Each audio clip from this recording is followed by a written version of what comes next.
Hello, I'm Conrad Bain. Tonight on Different Strokes, we're starting a special two-part show on a very sensitive and important subject. Now, we urge families, children, and parents alike to watch both of these informative episodes and then to discuss the problem presented, which is of deep concern to all of us.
Hey, what's up, everybody? WWE Hall of Famer, The Godfather here, and you're watching Grown Man Record Night.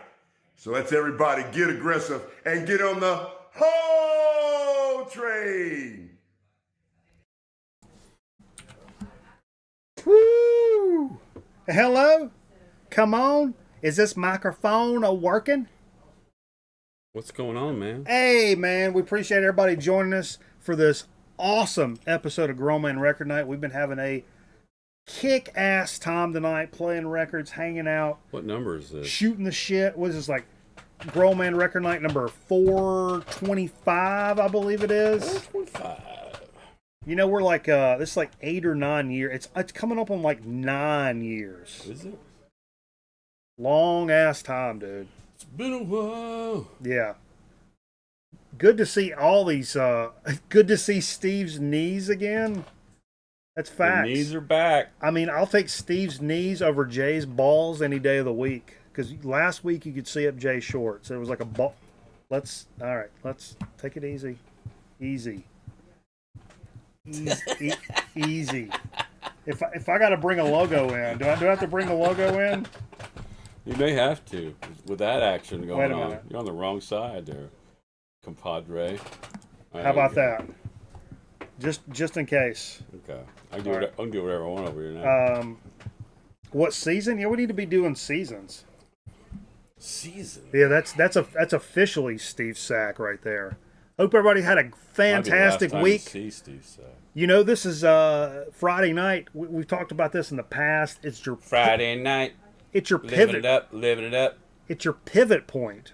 Pivot point. It's where you go from that bullshit week you've had, and you got this kick-ass weekend coming ahead. Grown Man Record Night's that pivot point. Whoop! I've been staying pretty busy. Choir started again, so on Wednesdays I got choir, Thursdays I got band practice, Fridays I got this. Yeah. Then Saturdays it's all on. You do stuff. I do stuff. I don't care for. In fact, I had a gig last weekend. That's why I wasn't here. That's right. I played out at this distillery. Hmm. There's a distillery in Louisville, which is a little suburb northwest of Winston, and it was really good. Really cool place. Got a huge deck, and basically everybody's looking down on you, which I kind of made a joke about that. But, Did it land? I think it did. Okay. I went back out there today to collect some moolah and give Jay some money, but Jay wasn't here. I thought Jay was going to be here. Yeah, we're missing Jay I got tonight. burn a hole in my pocket with all this cash. Yeah. Anyway, because I bought an amp from Jay. I bought a twin reverb amp, which I'm pretty stoked about because it's one of my items that I've always wanted, forever. Oh, twin reverb's the king of kings. One of them. One of the king of kings. But the funny thing, well, it's not funny at all. Something happened. It got kind of chilly. I'll be the judge of that. It got kind of chilly at night. I wasn't expecting this, and I had this chili. I had this camouflage jacket. A camouflage jacket? Yeah, I love this camouflage jacket. Like a real tree or something? I just want to say this right now. To the guy in the wheelchair who stole my camouflage jacket. Oh. You can hide, but you can't run.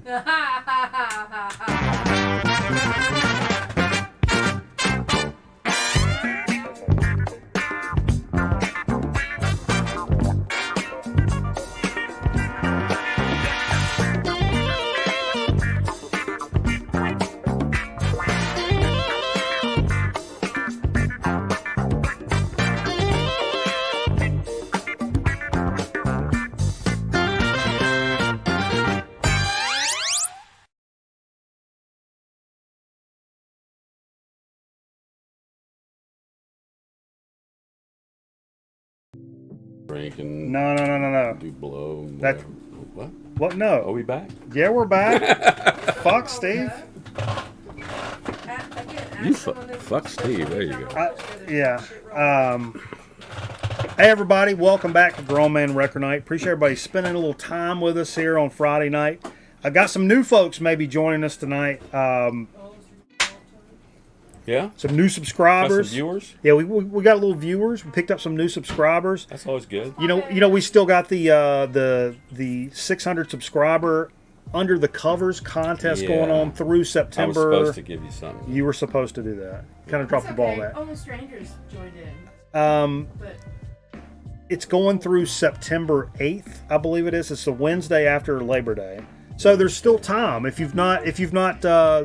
If you've not done your submission as of yet, please feel free to contribute. Met a lot of good new pals doing this contest. Yeah, we've gained subscribers and that's cool and fun too. But like, also met some new pals and they're like, what the hell? How have I not seen you guys before? Well, because we're kind of the redheaded stepchild of the VC for a decade. But make the ending date the 9th. the what? Make the end date the 9th. No. But it's my Smurf day. No. No, it is my Smurf day. We Yeah. can do something else Something different. on your big day. Yeah, I've never been on camera. Why would they? Anyway. Someday. Not this day. But we appreciate all the new folks checking us out, even for a little bit, man. I know, we're not A little bit. a little bit. Just give us a little chance. It's like as a fat dude, I just No. I remember what it's like to the hot chick in high school. Just give me a chance. That's all I'm saying. Just give me a chance. Let me win you over with my magnetic personality. Or if not, Rohypnol. Shut up, Jerry. Fuck. It's a joke. But anyway. What you been up to? I've been busy as shit, man. My dad, I know a lot of folks checked in. I really appreciate this shit, man. My dad had a heart attack not too long ago. Had a lot of folks, I had more folks from the VC checking in about my dad than I did like my actual, probably in real life friends, honestly. So I really appreciate that. All you guys checking in with him. My dad is back home, cold chilling. So you're saying your VC folks are not your real friends? No, I'm saying I'm like IRL friends, like in real life friends. But yeah, a lot of folks that watch the show and know who we are and all that shit checked in, and I really appreciate that. I'll never forget that shit, man. And he's doing all right. I'm gonna say something. Back home. Let's do It's it. not related at all. Okay. So yesterday was National Dog Day. Yes. And so in the morning, one of the producers says, "Hey, it's National Dog Day. Send us your pictures of your dog, and we'll put it in the shows, like the 5-6 p.m. news show. They wait till the end of the whole show and say, and it's National Dog Day. Here's some pictures of our WXII family and their dogs. Uh-huh. And so I sent a couple pictures of my dogs, and then I realized, it's probably more effective if I send one. So I found a good picture with both of my dogs. Right. Sent it to her, and she said, "Oh, they're so photogenic. They're so beautiful. Thanks." And so I was excited. So I had the advantage of actually looking in the rundown. I can pull up the graphics and see what they've chosen. And did they choose my dogs? No, they didn't. My dogs did not make it on the show. What? His parents' dog, German Shepherd, made it on the show. And what really pisses me off about this is there were like 3 or 4 German Shepherds in that group of photos that made it to the show. So apparently the girl must like German Shepherds. So let me further piss you off, because my dad has days where he gives a shit and other days where he really doesn't give a shit. And I told him, like, early in the day, I was like, hey, Bear's going to be on TV tonight. And both my parents were really kind of amped up about it. I come over there at like about 6 o'clock. I'm like, hey, did you check out the thing where they're going to put the Bear on TV? And my dad's like, nah. That's 100% my dad right there. Yeah, he could give a shit. Yeah, I mean, but anyway. Nah, I wasn't pissed off, but I was hoping. Maybe it's online. I can go back and show him on a day where he like gives a shit, you know? Yeah, there you go. But anyway. All right, cool, man. Let's move and groove here. So like I said, that 600 subscriber contest still going on September 8th. Get your entries in. Really enjoyed watching people's stuff, seeing the records they picked up on the cover, just on covers alone. It's been really cool, man. A little program note. You guys know, I wanted to do, let me do this. Tomorrow night, I don't know if you guys know Mr. Bizarro.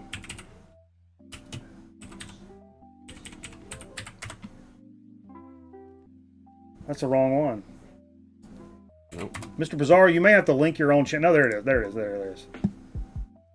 Channel Bizarro. Boom. Tomorrow night, roughly about 7 p.m. That's 1900 hours. Going to be doing a little hang, talking some Stoner Doom stuff. If you guys are into the Stoner Doom scene, me and Mr. Bizarro going to be doing a little thing. There's the link right there. Go sub them up so you know when we go live tomorrow evening. What would our show be like if we did it at 7 p.m.? I don't know. I really don't know. I was going to try to do this a little earlier tonight, but... We'd have to take breaks to go take a shit, because that's usually when that happens. 7? You're a 7 p.m. shitter? Aren't you? No. Don't you don't shit at work, though. No. See, so when you I'm a before work and after work. When you get home from work, that's when you take a massive dump. Yeah. Okay. I'm pulling into my neighborhood. I'm unzipping my fly. Like, that's good to know. As soon as I pull in my neighborhood, my body goes, oh, baby, shit time. It knows it. Yeah. But anyway. You always shit at work? Okay. I mean, I'm a home court advantage kind of guy. I have my favorite throne, for sure. Yeah. Yeah. Safe havens. Those are called safe havens. But anyway, check us out tomorrow night. Used to be upstairs. And the funny thing about the one upstairs, there's an ashtray right next to the toilet. Yeah, old school. Because back in the day, everybody smoked at work. Our building was really old. There's an ashtray attached to the wall right next to the toilet, which I thought was hilarious. Yeah. So check us out tomorrow night around 7 p.m. Eastern. Me and Mr. Bizarro are going to be talking some Stoner Doom stuff. Come over, check it out, sub them up, all that stuff. What's up, Luke? Kind of popping everybody as we come in here. The big shit this past week. Because this is where you go to learn who died and shit. Actually, nobody had to learn this, but we lost Charlie Watts last week. That was the big deal. That's why we played so many Rolling Stones songs. We played 0. Jesus Christ. I planned on playing so many Rolling Stones albums tonight, and we literally played 0. It's okay. We'll play it later. We'll do a post-show tribute to... Yeah, we'll catch it on Twitch afterwards. But it was...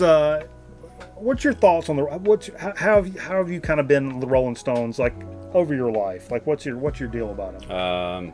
I love the Rolling Stones, especially mid early to that mid 70s time was of course everybody knows that it's the golden era of the Rolling Stones. Well, I was I hate to say I say this a lot about being late to the party and shit, but like. It was really kind of messed up because when I was a kid, I loved Paint It Black because it was the theme song for Tour of Duty. Okay. Remember that show? The Vietnam show, Tour of Duty? Yeah. On ABC? CBS. There was an ABC Sunday show nights. too. That was China Beach. China Beach, yeah. No, it's not China Beach. No. Tour Duty's way better than China Beach. Okay. But I loved Paint It Black because of that show. As I got older and started getting into music and shit like that, I did not like the Rolling Stones. Yeah, Mick Taylor years are my favorite. The wearing scarves and Mick Jagger, like all this Rolling Stone shit. I could not fucking stand it. Well, you saw me get into it. I did that Rolling Stone show, and I did the scarf and all that shit. I hated fun. I hated that whole shit. And then collecting records, probably 10 years ago, or a little less than that, probably. Because even when we started doing this show, I was not a Rolling Stones guy, but I've learned over the years the contributions to Rolling Stones and Charlie in general cannot be overstated. And I think it's one of those, we kind of mentioned this with ZZ Top a couple of weeks ago when we lost Dusty Hill, like punk rockers, metalheads, whatever it is, pretty much everybody likes ZZ Top. Rolling Stones is kind of the same way. Now, maybe not current or 80s Rolling Stones, but what really tripped my trigger and turned me around was discovering that initial British Invasion shit. And all that initial British Invasion stuff is really garagey and raw, except for the Beatles, really. They were kind of raw. Well, they polished it up. Yeah, they were way more polished. I mean, I love the Beatles, but the Beatles are one of those bands that I have to be kind of in the mood for, to sit down and listen to. But the other guys, the Animals, the Kinks, and that early Rolling Stones, that's some rock and roll ass shit right there. Just, I mean, that British Invasion. Yeah. That really turned me around for the Rolling Stones, is hearing that early stuff, and I'm like, fuck, man, this stuff is really good. It's garagey as hell. Blues. They did a lot of blues covers and stuff. They were the original house band for what club was that? And the Yardbirds took over after they left as the house band. This major club in London. Somebody will know. I'm sure they will. But Beatles are overrated. I see that a lot. I don't know that. I don't think the Beatles are overrated, but I think I enjoy listening to those other bands a lot more often. And Beatles are kind of just like, man, it's Sunday morning. I got my cup of coffee. I kind of want to hear Revolver or something you know what I mean? But when we're jamming around here on a Friday night, I'm not reaching for the Beatles too tough. It's the Kinks and the Animals, 100%. And that early Rolling Stone stuff, which I don't really own a lot of. But anyway, I think that's worth mentioning. And, what a kick-ass drummer, and a guy that to be known as in the pocket. And that's... I mean, a lot of people would say, oh, he wasn't a great drummer or whatever.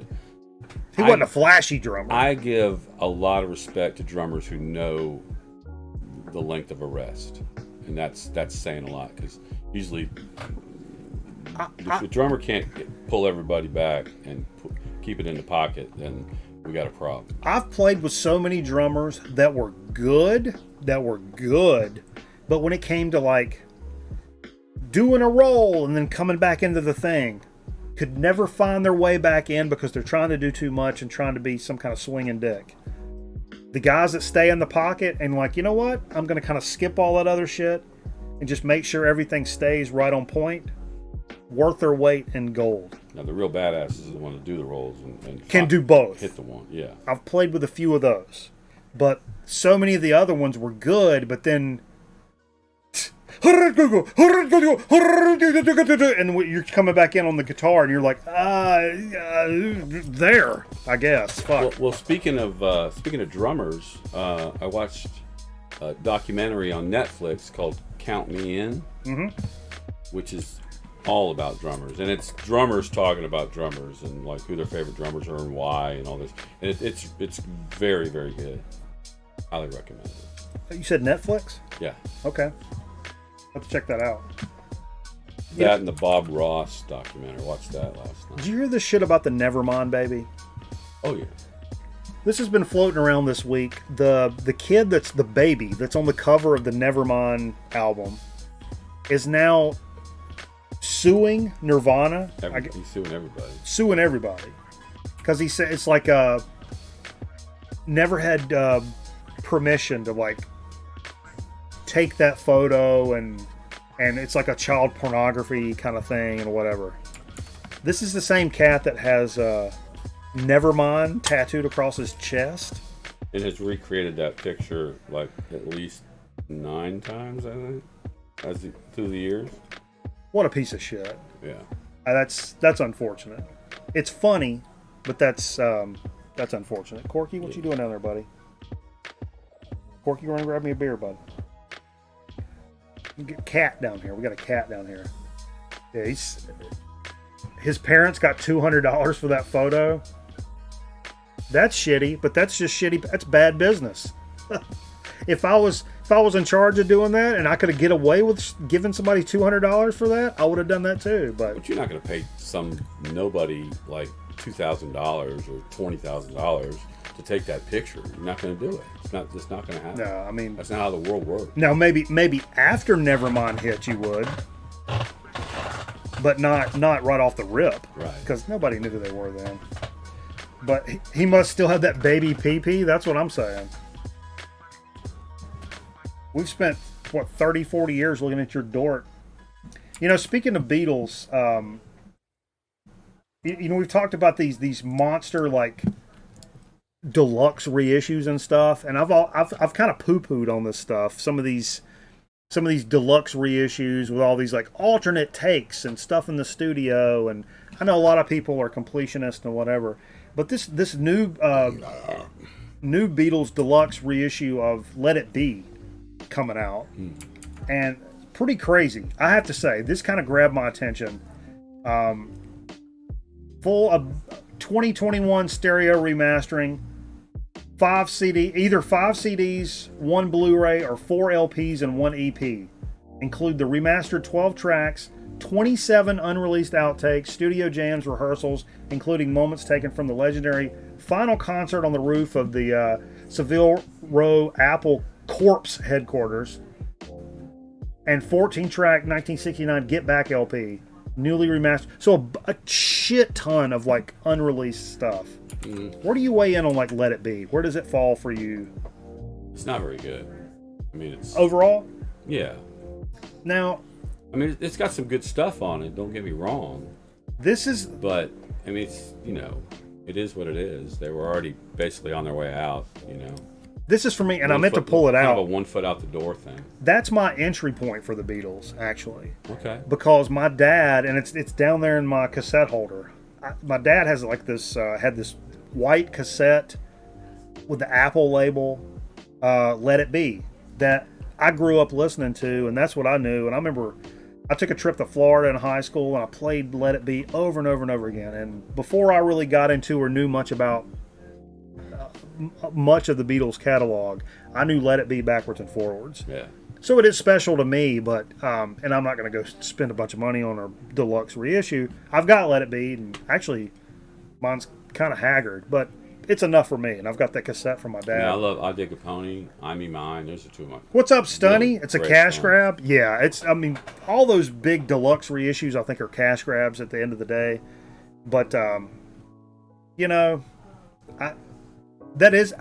it is one of those, because some of those, it's a bunch of outtakes and different versions of the same songs that are on there.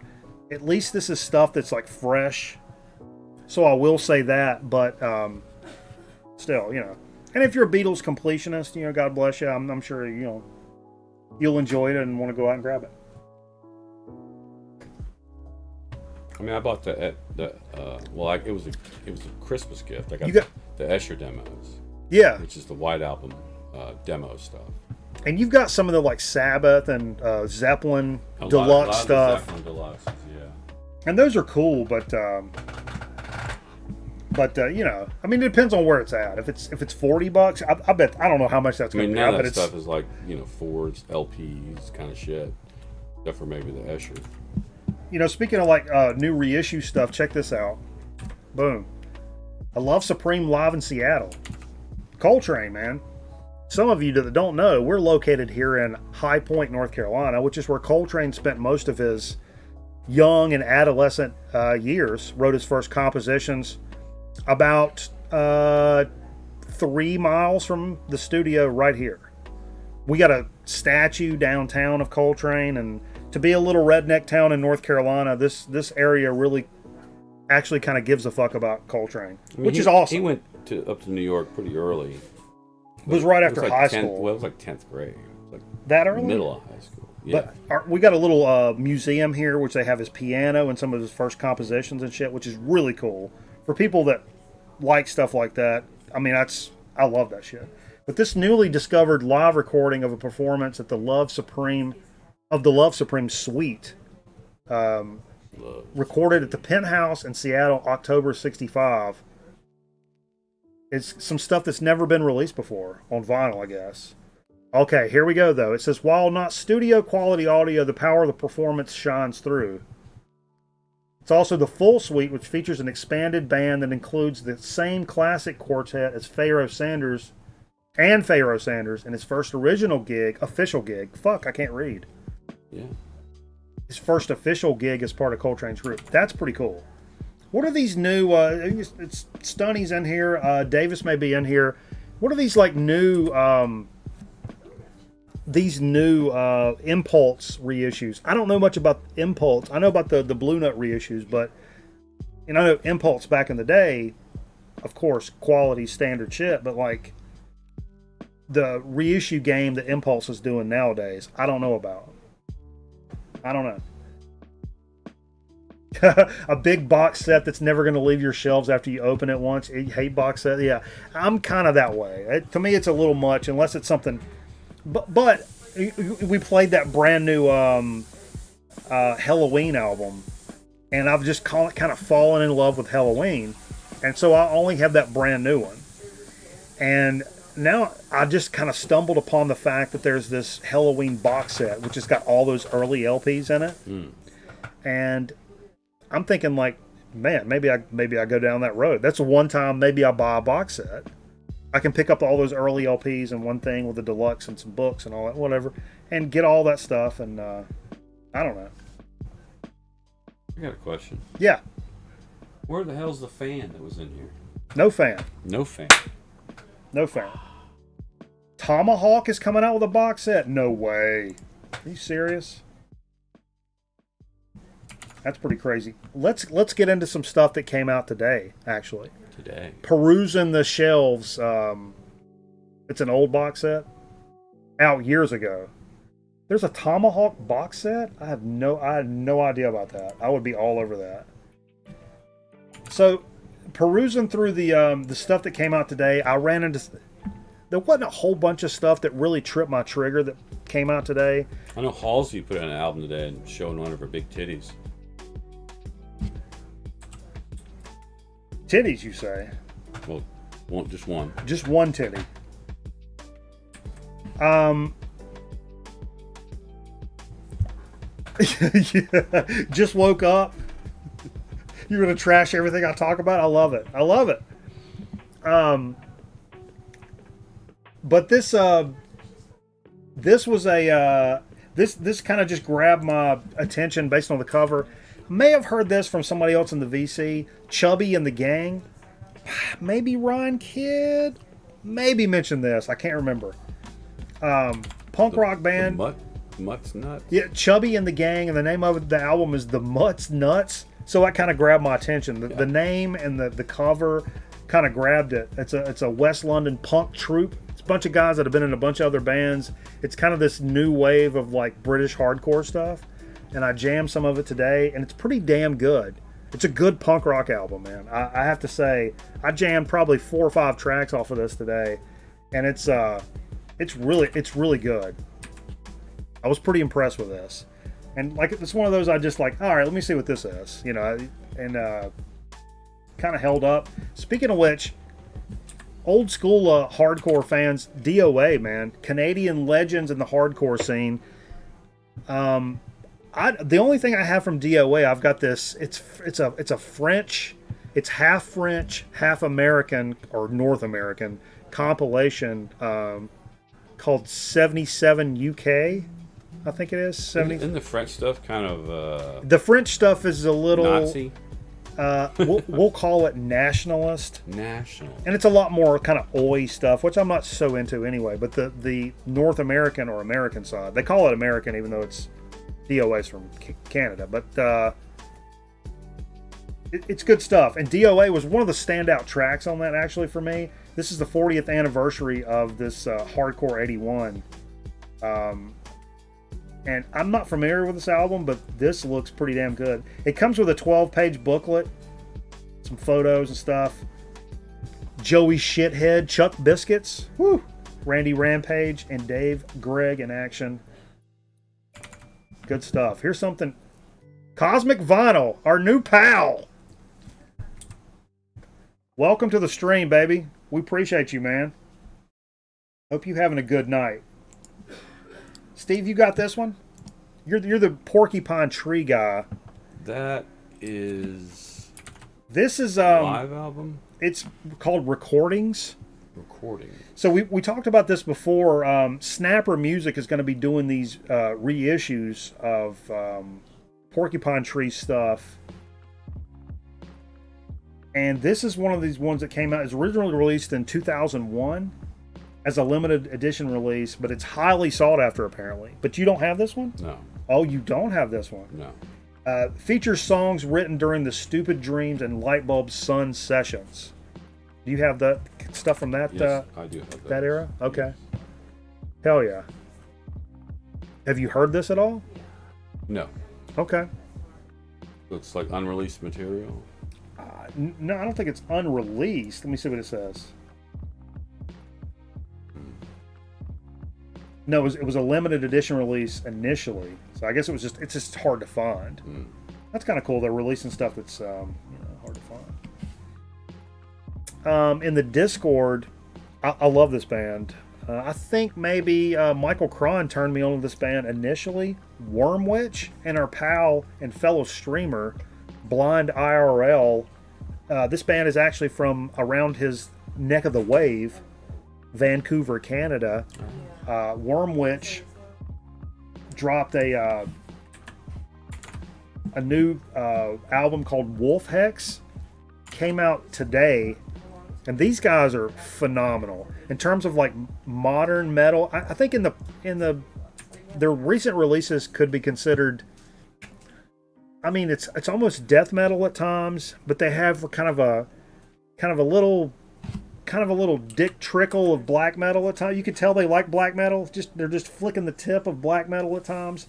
This release, and I streamed a lot of it today on Bandcamp, goes much further down that road of black metal, and it's good. Wormwitch is fan-fucking-tastic if you like that kind of stuff, man. So check out Wormwitch, their new release. You can pick the wax up off their Bandcamp for like $23-24. Definitely worth your time for sure. VC heavy hitters in the chat tonight. That's what I'm saying, dude. There are so many of you sumbitches in chat right now. It's incredible. We appreciate all you guys for spending a little time with us on that pivot point, Steve. Here's Monday through Friday. Monday through Friday, you hit record night, and from record night, whoop, right into the weekend. Pivot point. Pivot point. Screwball. Right there. Anyway. Goat Whore played here last week. Oh, Lord. The fiance's a big Goat Whore fan. A big what? Goat Whore fan? Right. What was that? Did you do that? It's my phone. Your phone? Oh, is there a new album?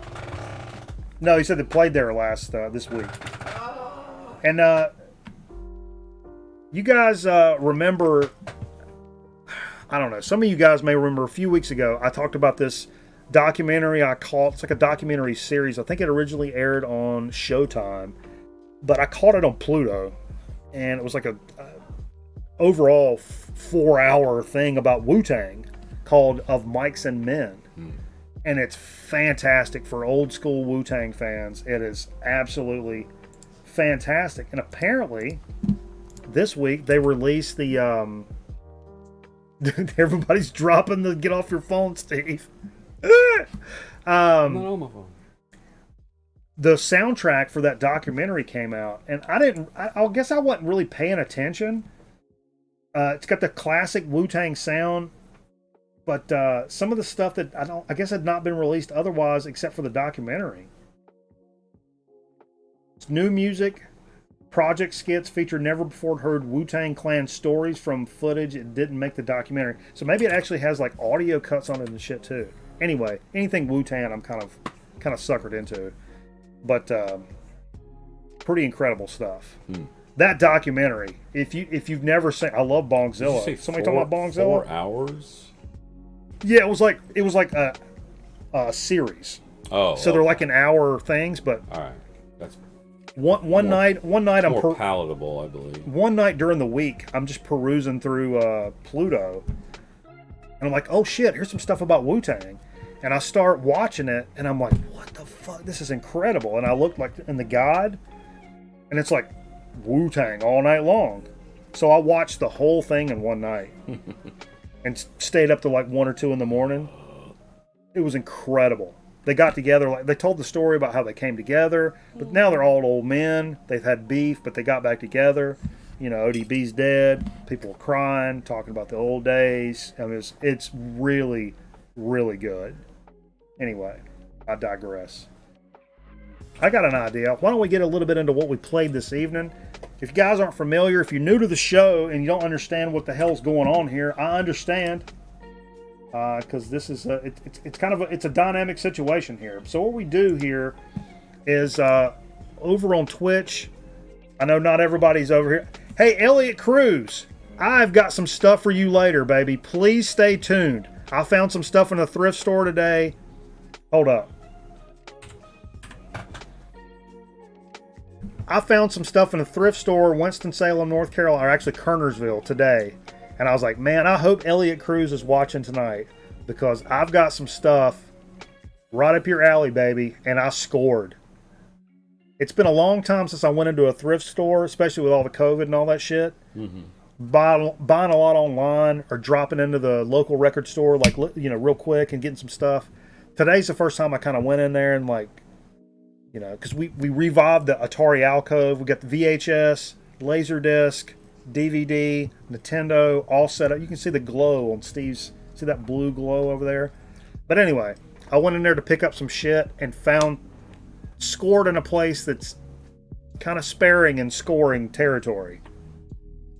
But anyway, you'll love it, man. I promise. I promise you'll love it. But anyway, let's get into a little bit of what we played. Or actually what I was saying is, what we do here on the show is we start over on Twitch. And we play all the record albums over on Twitch and just hang out, listen to records, drink a couple of cold beers, eat a couple of salsa and chips, you know what I mean? Yeah. Have some hot salsa. Hot salsa in there, baby. Whew. And we just have some fellowship, spend a little time together, have a good time. And so we play the music over there, and then we multi-stream on Twitch and YouTube at the same time to do this program. But anytime we're doing music, we go over to Twitch because YouTube's Nazis, and I don't like to be like, I think this may be a Universal. I think Universal Music may own this, and it may pop. I'm not playing that game. We do all that shit on Twitch. Anyway, for what we played, great little stack of wax tonight, Steve. Woo, baby. Right off the get. You good? I'm good. All right. Little Lee Morgan Sidewinder. Woo! I don't know if this is I don't know enough to know if it's an OG or not, but it's the black and white Blue Note. OG enough for me. OG enough for me, exactly. 4157 Blue Note, it says. Sounds like a mono. One of my favorite jazz records. Super killer, man. Cannot go wrong with that. Does Universal own everything? I mean, that's the game right there. Universal is slurping up every other subsidiary and little small label and all this shit, you can't keep tabs on what they own and what they don't. And I'm not risking, you know, it's tough enough to get 5-10 people to watch what the hell you're doing anyway, and then you pop a little copyright on YouTube, and what's people going to do? Oh, nuts to this, and click off it. Right. I don't want to click off at moment. So Twitch is the safe haven for that. Right now it's the Wild West in terms of music on Twitch. That's probably going to change one of these days, but for right now we're pretty damn good. Teddy Spaghetti. Teddy Spaghetti. Does he know Tony? Oh, Scotty says time for a shot. And right after that, I've had this band in my head for a little while now, and I told Steve today, you got to remind me to play this damn band. Morgan's common-law wife. Yeah, she was Brunswick County. That's where I used to go down there for vacations, Elliot. I'm an Oak Island boy. Long Beach, Yopon. We did a bunch of kingfishing down there at Yopon. I'm one of the only cats, man. I'll tell you what. When I was in elementary school, my parents would pull me out of a week of school, write me a note and shit, and it would say, Michael's going kingfishing down at Yopon Beach. He'll be back in a week. The Kings are running. That's what it would say. The Kings are running. Michael's going to be gone for a week, and I would go down to the beach for a week, and we would kingfish. Kings are running. My dad didn't give a shit. Kings are running. You want to go, boy? Hell yeah, I want to go. We'd get up 3 a.m, fish kings for a week. Anyway, that pier culture, man. I wish I'd done a documentary about the North Carolina pier fishing culture, especially king fishing. Oh my God, man. It's an absolute... It's a separate little thing, man. If you've never experienced that, it's the best education you could have had. Exactly right, man.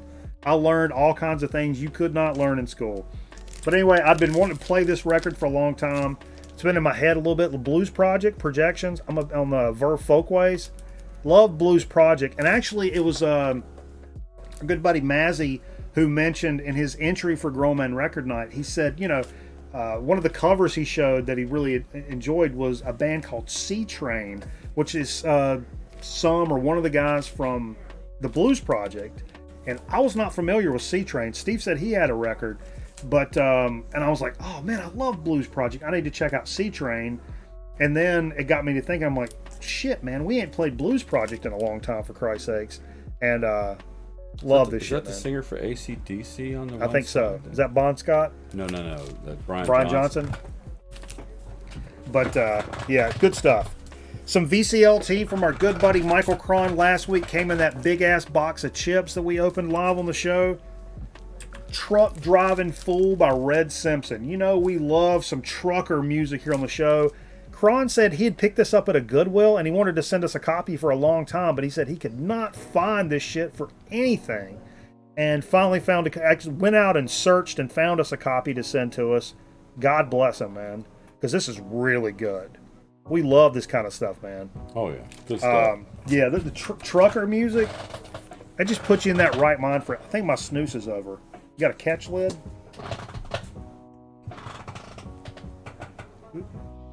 You don't want me... No, it's... No, you want it. There you go. I'm going to put mine there, too. Double snooze.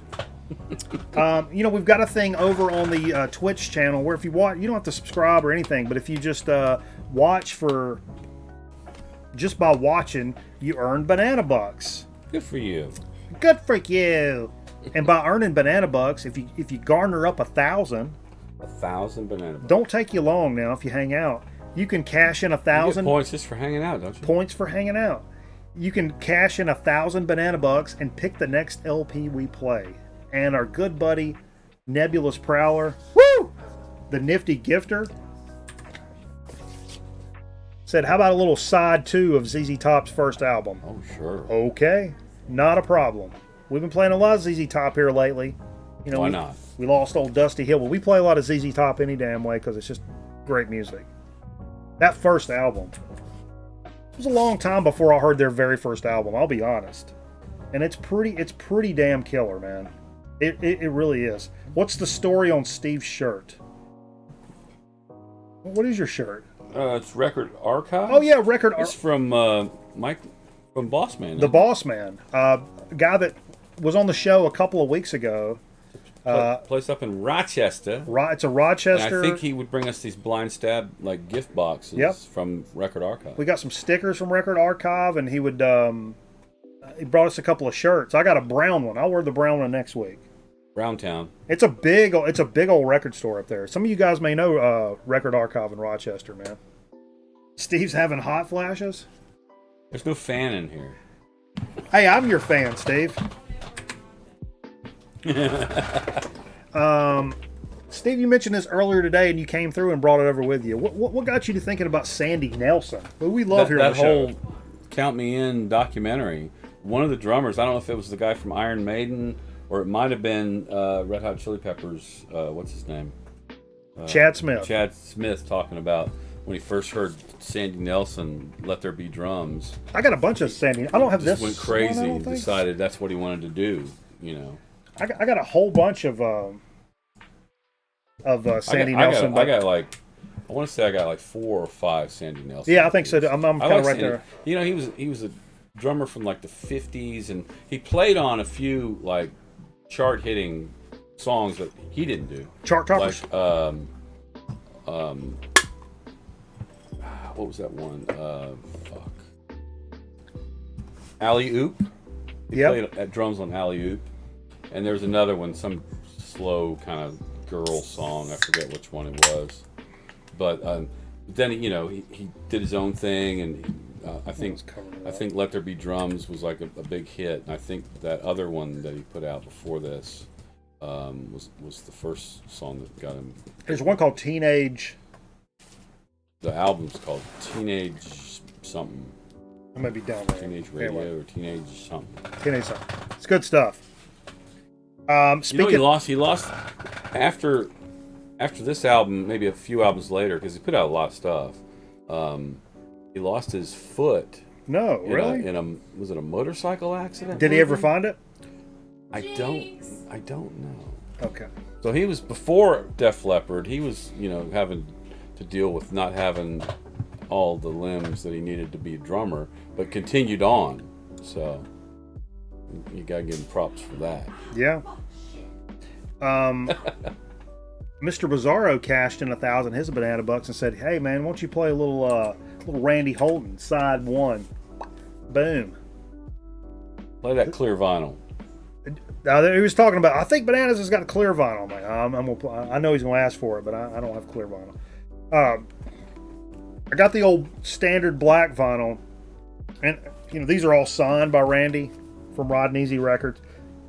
This is the gentleman from Blue Cheer, right? From Blue Cheer, and I say, you know, our buddy Dylan over at Noble Records, who's just right down the road here, you know, hour and some change from here, had the exclusive yellow vinyl versions of this, and I wish I would have went down and scooped one of those. But I was still happy to pick up one of the black vinyl reissues, like really close by to a local record store. But I do wish I had that yellow one. You know what I mean?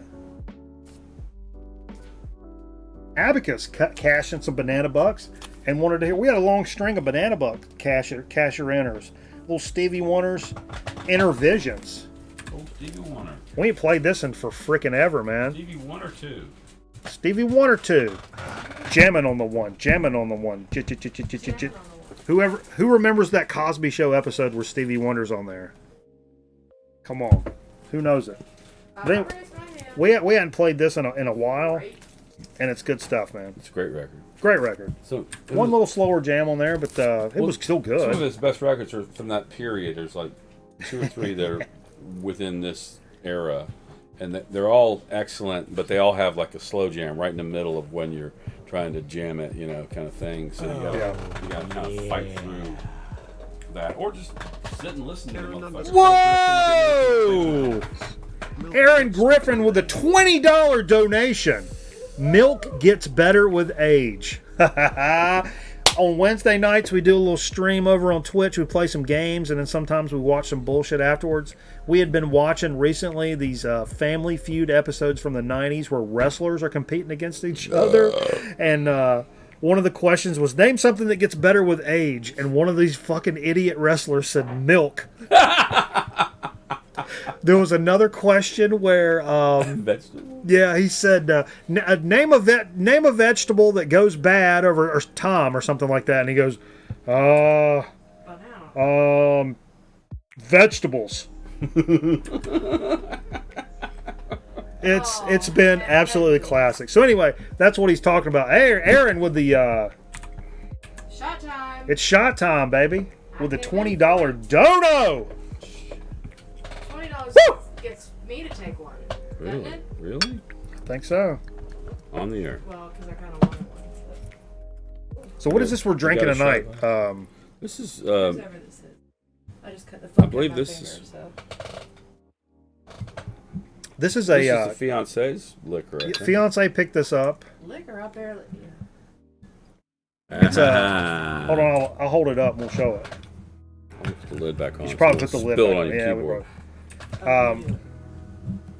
Got a bottle of Rebel Yell. Whew. Shit, fuck no. A cold brew coffee infused vodka. Dude, mixed with instant coffee and ice in a blender. She's been making some things with it, but this. Motherfucking delicious. So let's try it straight up, Steve. Cheers.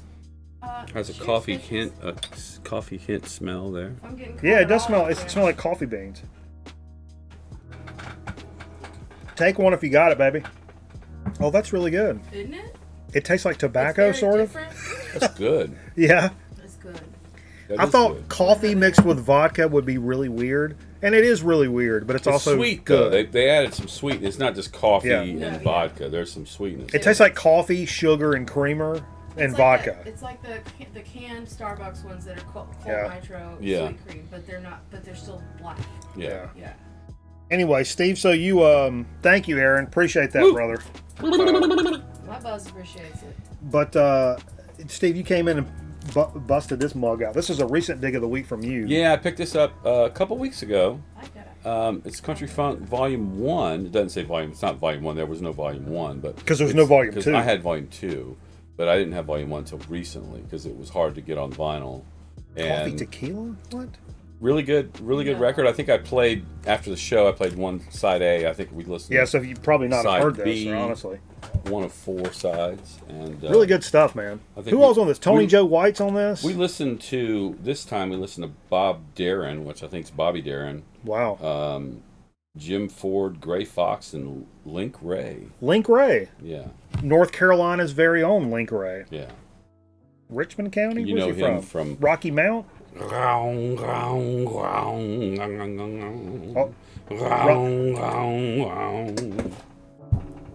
What's the name of that song? What, 8 swingers? I know. Rebel Rousing. no, it's not Rebel It sounds Rousing, something like that. no. But what's it called? What's it called? But no, it's in Pulp Fiction where he's It's also in It Might Get Loud. Jimmy Page. Rumble. Thank I knew you. it was something like that. Jimmy Page puts on the 45, and he's like, he's Oh, yeah. playing air guitar to it. Which, Yep.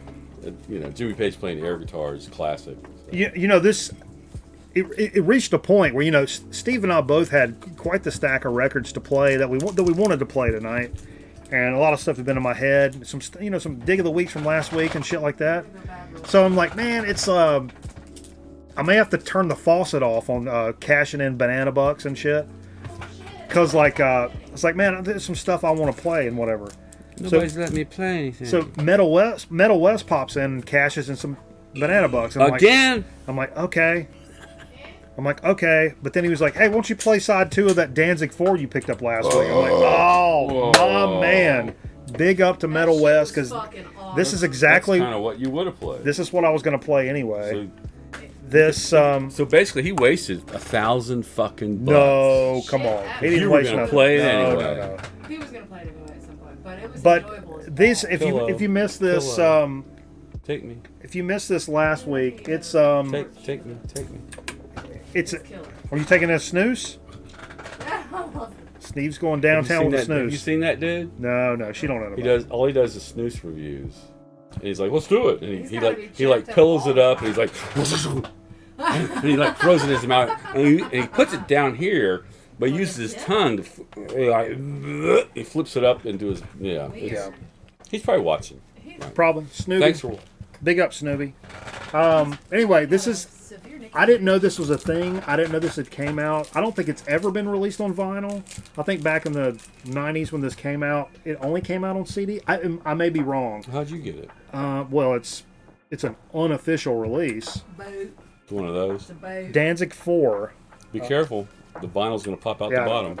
It's But, one of those. It's one of and it's on- those where the top is the bottom, and you're like, be careful.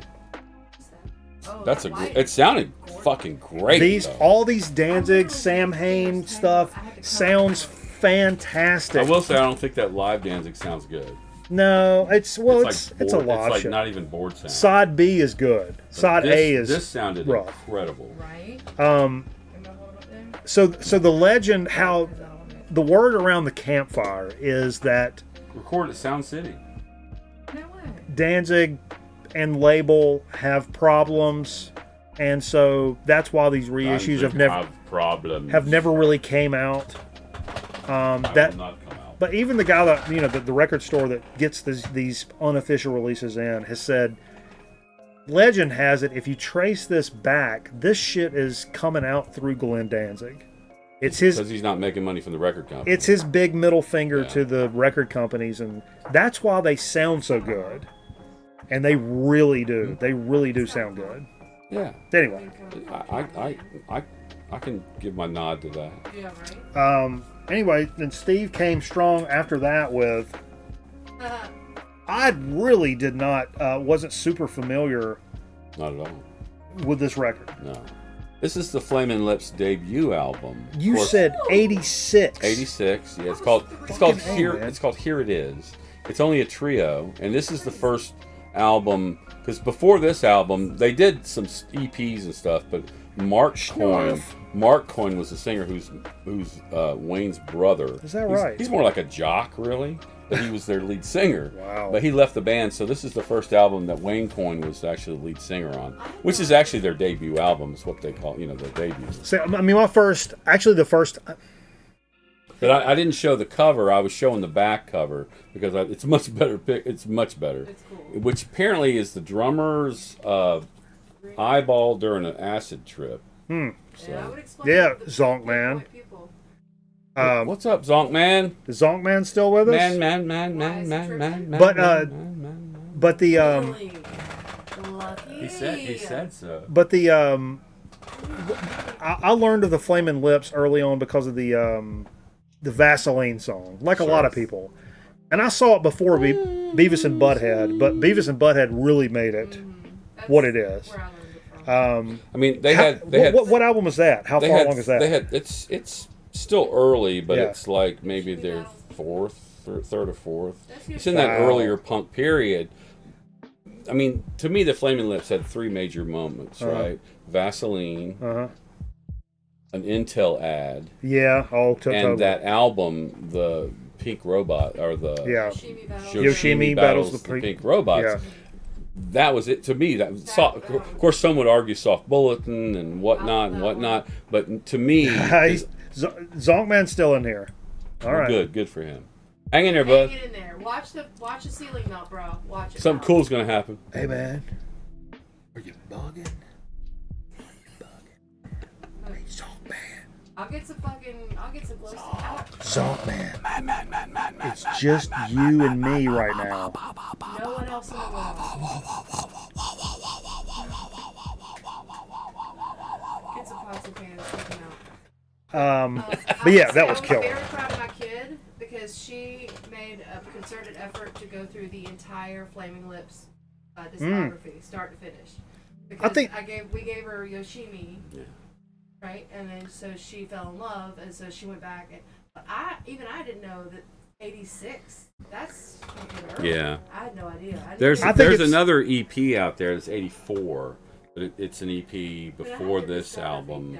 It's funny, but the Flamin' Lips are one of those bands that it really has, at this point, you can definitively say transcended multiple generations of people. Yeah, I mean, some people are like, oh, Flaming Lips, whatever. Eh. But you know, the cool thing is, Warner Brothers signed him early, and they kind of said, do whatever you want, which is rare for Warner Brothers to let a band like that do what they want. And live shows, I would love to experience. Oh, I saw the Flaming Lips at the Moog Fest. And it was the Moog Fest? it was awesome. It was really, really cool. Another dig of the week from last week. What's going down? One of two records I've mentioned. Domecraft has been the first one. Domecraft. This is the best thing I've heard this year. The best thing you've heard. I'm telling you. And Halloween's new album came out in like June. It's good. All three singers on this. It's so goddamn good, man. I will say, for my tastes, and I know most people don't agree with me, I'm not a big fan of small, tight kick drums. Double bass drum. Oh, what? Small, the ones that go, and that's a bass drum? Are you fucking kidding? I want a 28-inch boom, boom, boom, boom, boom. You don't like double bass. You don't like that No. kind of double bass. Well, I like it on Good Times, Bad Times. I was really surprised how much I like that album. Hey, do me a favor. Reach up here on this top shelf. Yeah.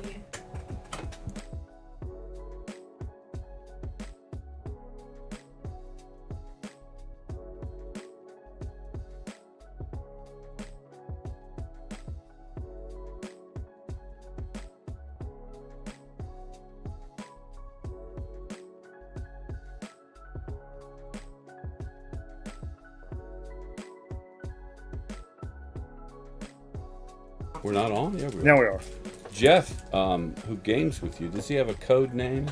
TV Cigar. TV Cigar How gifted you these really nice cigars. Big old cigar. What kind of cigars do we have here? I don't know. You don't know? I don't know anything about cigars. Big But- sign that but- says- I do I say, may take one, but I'll tell you, the one thing about I love cigars. My dad used to smoke a cigar, but when I do what I do, which is sing a lot, it kind of messes with my vocal. well, yeah. Well, yeah. Cuba Libre. That means rum and coke, right? It's Cuba, free Cuba Libre. Yeah. All right, Rum and Coke. All right, Stunty. I got something for you, dude. Jose Marti. We were talking about ambient records, We'll take one. and I had the fiance pull this out. First try. This is literally where ambient music started for me.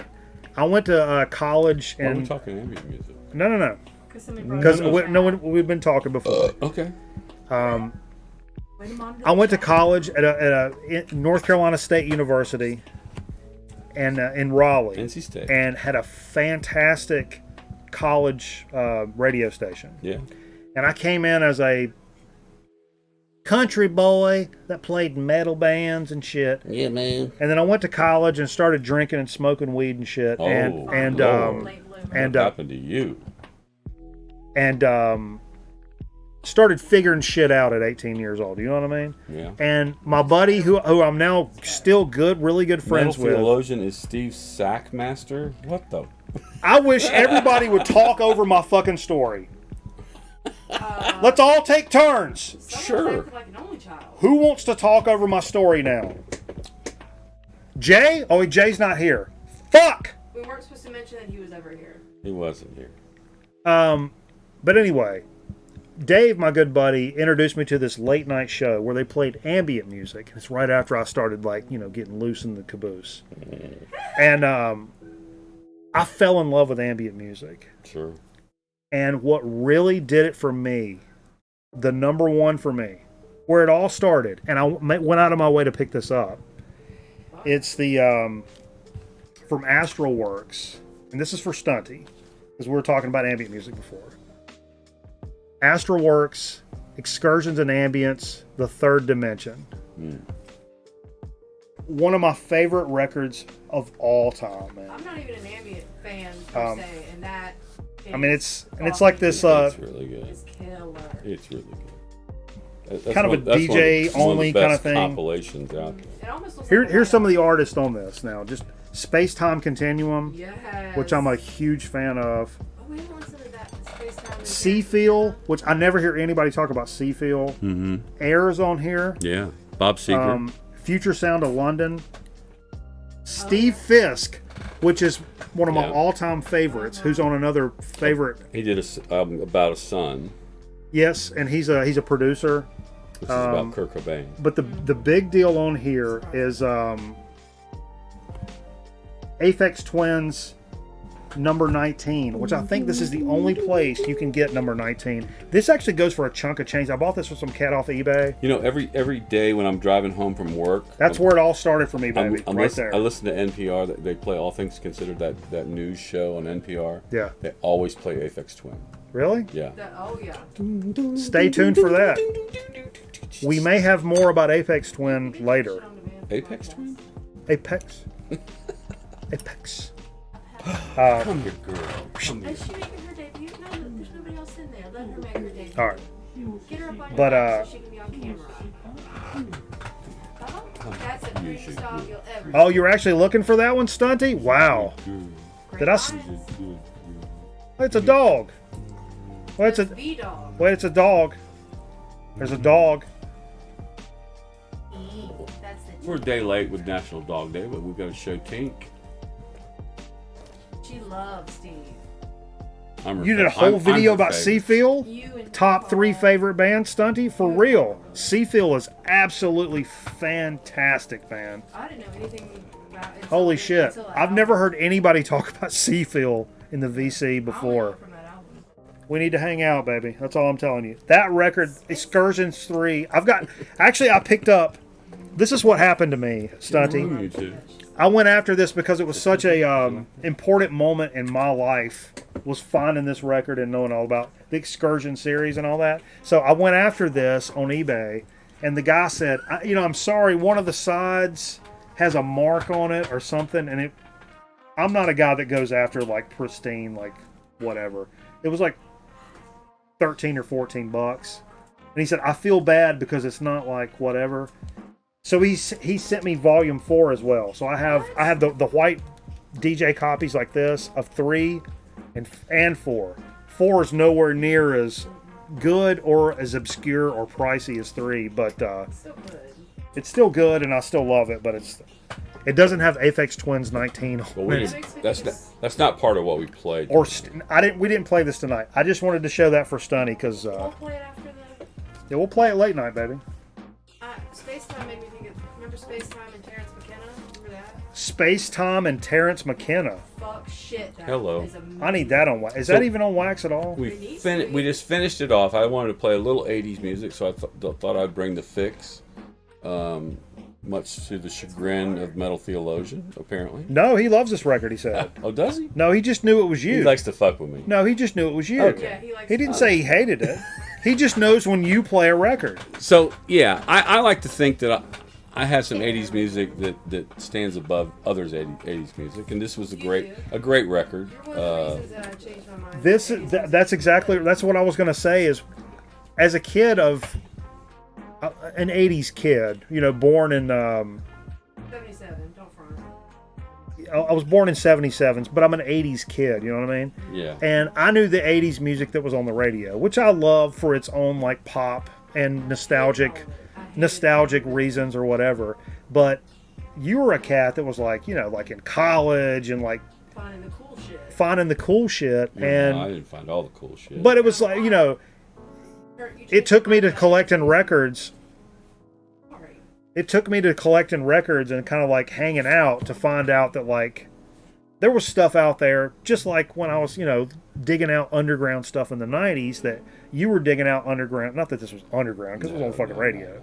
But like you found stuff that was like not right down the mainstream in the 80s. And that there was stuff like that out there. And it changed my mind about quote unquote 80s music. It turned me around. I hated 80s music. But anyway. And the two of them turned me around about it. You graduated high school in 77? Aaron said I Steve. was -6. Steve got his AARP card in '82. Shit, don't pick on my Stevie. That's my freshman year in college, y'all. I'll go look it up, Stunny, for real, man. What year was it? Yeah, man. I love that 82. shit. Oh. All right, but that's all the shit that we played tonight. That was it? I never think of that shit. But you know what time it is now? Marbles. It's marbles time, baby. Oh, let me get my phone. So here's what we're gonna do. Let me pull this up now. If you're, we're gonna play a little marbles action, and I'm gonna sign in. Okay. Race.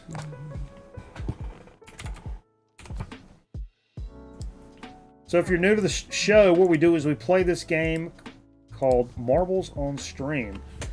And so what this is you can log in, you can choose the track that we run, you can enter the race, and then you can be a champion, just like me. Holy shit, is that Charlie? Yonder stands the center. Charlie, where the hell you been, man? I ain't seen you in a damn coon's age, boy. Let's do a new one. Woo! So, right now... Let's do a new one. Well, that's up to the folks. Well, Paul's Death Alley. Exclamation point, vote, then the number of the track you would like to run. Exclamation point, vote, then the number of the track you would like to run. What's the number it goes up to? Because I don't know what we're dealing with. This, What's the highest number? Well, I'm not going to walk over there and look at you. Yeah, what's the highest? Don't just randomly choose something. 56. Then it starts over. Pick something that sounds cool. Don't just randomly choose some shit. Well, I was going to do 69. No, that's crass. That's crass. I'm crass. That's and crass. You proposed to me, so you know that. That's crass. We'll let it marinate for a second. We got a lot of votes here, different items. Okay. I see a couple 53s. Okay, we'll see if anything. I pick what Zonkman. Yeah, what's Zonkman want to play? Yeah, Zonkman. You may. I mean, some kind of trippy ass. Yes. Let the tripper. Yes, he should pick. and better yet, why don't we get a solo shot of Mikey while we're doing this? Let's be like, come on. I should go pee right now. Come on. You can pee right now. I got that bucket over yonder. Exclamation point milk. Aaron. That is fierce. Shane, ban Aaron. No, don't do that. Don't do that. All right, I'm gonna give it a couple. I got a happy birthday with my first name. Yeah, see that? It's a couple weeks out, but I think It's coming up. Look at this koozie. I always said I was gonna do. I was gonna start collecting koozies. That's one of my favorite koozies. Yeah. Actually, one of my. Elliot would appreciate my. You got 4. Oh no, I got a bunch. Dude, I've got fucking 20. Are you kidding me?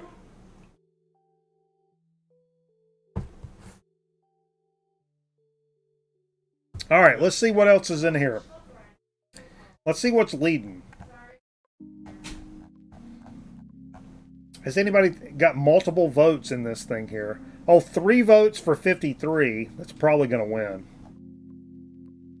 Whoa, 5 votes for Pixel Death Alley. Holy shit, that's what's going to... 53 is? No, it's 27. 5 votes. Oh, Boom. I changed my vote? That's it. Too late. That's what we're doing. Cool, that sounds cool. Here we go. Exclamation point play to get into the game, folks. Exclamation point play. The last 3 times I tried this, I was left out. Exclamation point play.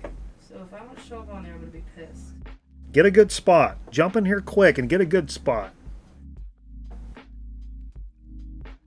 Holy shit. A lot of people playing. Woo! Let's go. Hello, everybody. Oh, my lord. Let's fucking go. This may be the biggest game we've ever done. Teddy Spaghetti Night Massacre. Now, I will tell you, if you're joining from YouTube, you'll show up as Restream Bot. But we'll sort it out individually. On Twitch, your actual name will show up, which is how I've swayed a lot of people to come over to Twitch, is just by playing marbles. And it's just easier. And that's okay. But, all right, get a good one. You need a beer? I'll take cold beer. Miller? That's me. That's us? Steve, My pen, sorry about it. Steve's peeing, so he'll be back in about, I don't know, 8 or 9 minutes. These are not gold. He's an older gentleman. Oh, Or do you freeze it if these are not very cold? Yeah, that's all right. All right. That's enough time. Good group tonight, though. Good group tonight. So let's go, folks. So here's what we're going to do. We're going to start the race. Are we reaching into Steve's sack tonight, Steve? Hey, are we reaching into Steve's sack tonight? No. Nope. That's an awful Nothing in the sack. Okay. No, that's There's nothing in there. That's a It's an empty sack. that's a touchy subject for I me. mean, it's I'm just saying. I see it. Yeah. Let me find out if there's anything in It's this. right here. Hold it. We gotta hold it up first. Oh, You drop. Got to hold it up from the right side, though. okay. Hold up, everybody. Leave that alone. Hold up, everybody. I got to refill Steve's sack. Leave that alone as well. I'm just saying, I'm Leave it alone. still kind of waiting for postage. Oh, we got postage. Got postage? That's Steve's sack right there. If I knew I'd get reimbursed, I just. Oh, we go get ahead and do it. reimbursed. Okay. We're rolling. We're rolling in money. What are you talking about? Put sidewise. Oh, where'd this Pinnacle baseball card came up over here? All right. Anyway, all right, here we go. We're racing. We're racing, baby. Good luck, everybody. I'm just kidding. Did I enter? I don't think I entered. Yeah, I did. Here we go. Unfair for you to enter, huh? No, it ain't. Sure it is. Alright, I'm gonna go watch. Track record is 47.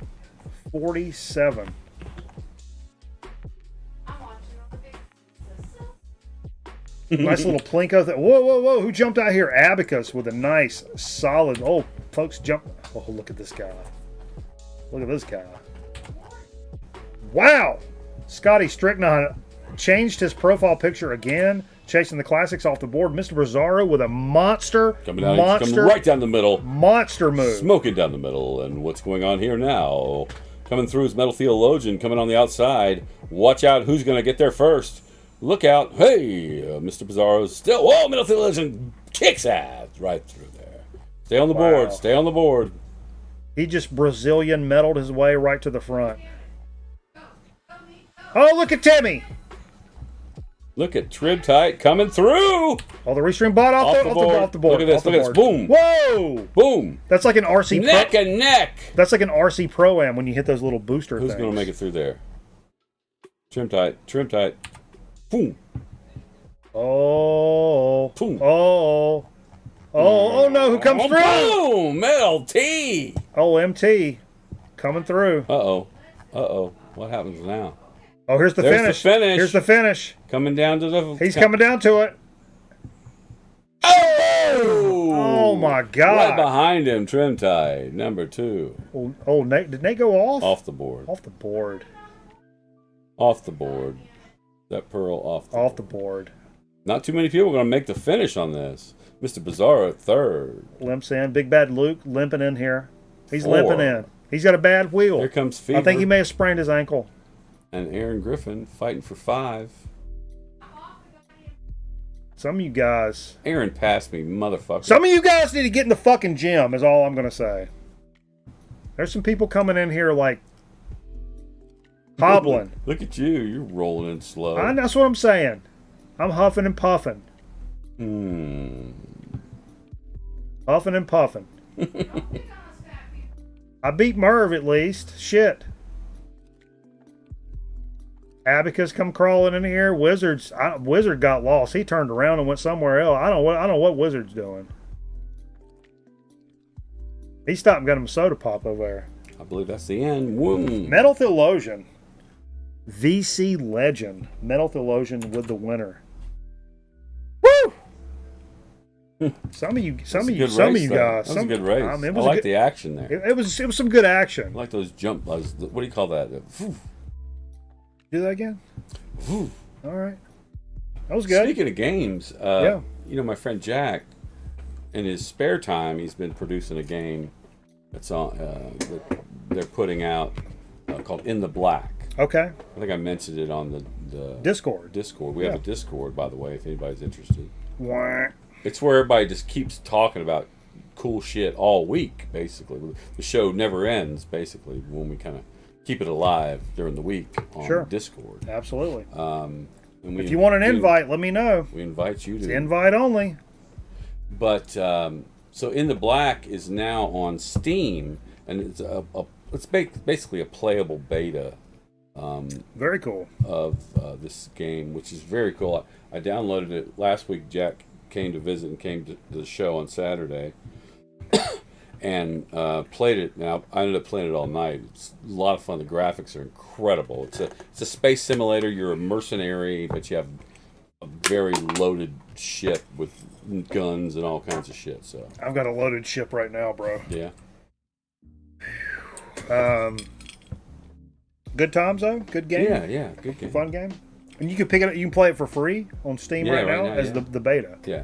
So go check it out. What's it called again? In the Black. In the Black on Steam. Check it out. Sounds cool. Books. Check them out. You know what I think it's time for? What? Little dig of the week action. Oh, this is what we've been waiting for all night long. All night.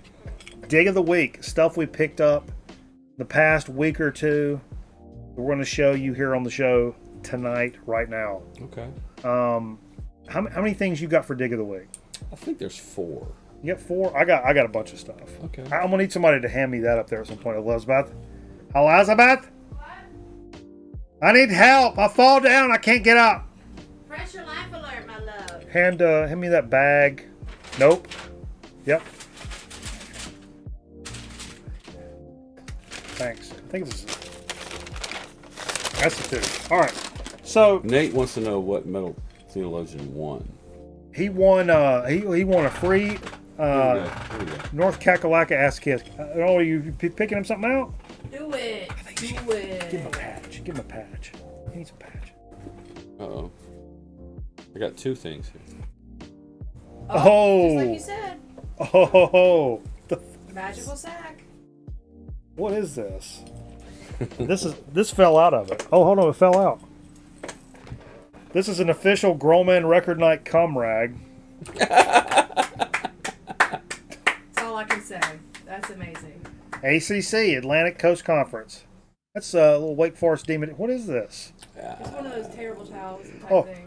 I Yeah, picked it that up shit. somewhere at a table. And this also fell out of it, MT. So you got this. This is super cool.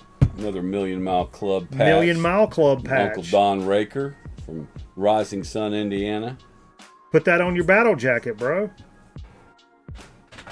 It's good stuff. All right, so how many did you get for your? I'll start with some just random bullshit. Where's that patch? Oh, here it is. There we go. So, like I said, I got the chance to. I got the chance to walk into a thrift store today, which is something I've not done in a long time. And like I said, we got the system hooked up over here. Big CRT where we play our retro video games. DVD, VHS, Laserdisc. I got a Betamax over here. NES, all hooked up right now. So I'm excited about that because if you guys remember, the lightning killed so much stuff a couple of months ago. I lost so much old school electronics from the lightning strike. It was devastating because we were always watching VHS tapes and shit over here in the corner, like funny shit, and while we're playing records, and not been able to do that in a long time. So we're really happy to bring that back. So I went to the store today. I picked up just a movie I love in general, just The Color of Money, and I grew up watching it on VHS. I just wanted it. Fast Eddie Felson. It's sort of a spiritual sequel to The Hustler. This is directed by Scorsese. Love this movie. Anyway, but in fun and as a funnier reference, I picked this up because I mean, fuck, what are you talking about? I want to be a heavy equipment operator. So it's a video of a bunch of like bulldozers and shit moving dirt around. Because who don't want to watch that? Yeah. So if you got any funny VHSs you want to send our way.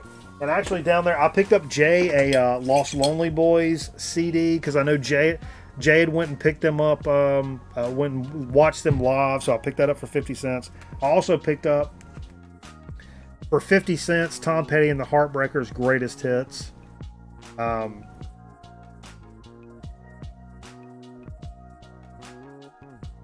50 cents. I couldn't not pick that up. I mean, I love that old school Tom Petty stuff. And I'll do one record off the top.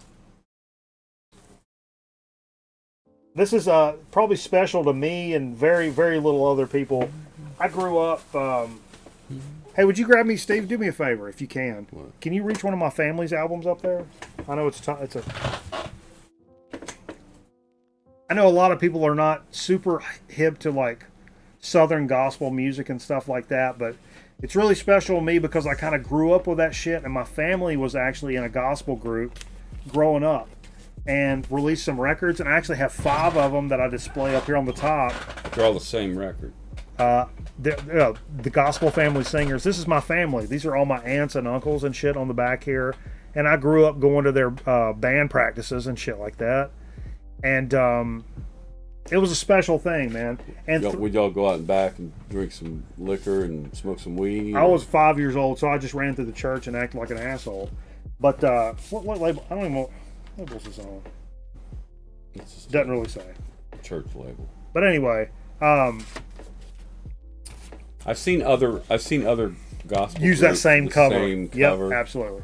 But to that same point, you know, like I said, my dad just had a heart attack. He just got out of prison. That's close. Got out of the hospital, and one of his favorite albums. Hey, we should call this guy Kenneth Eads. That's my uncle. Is it? Yeah.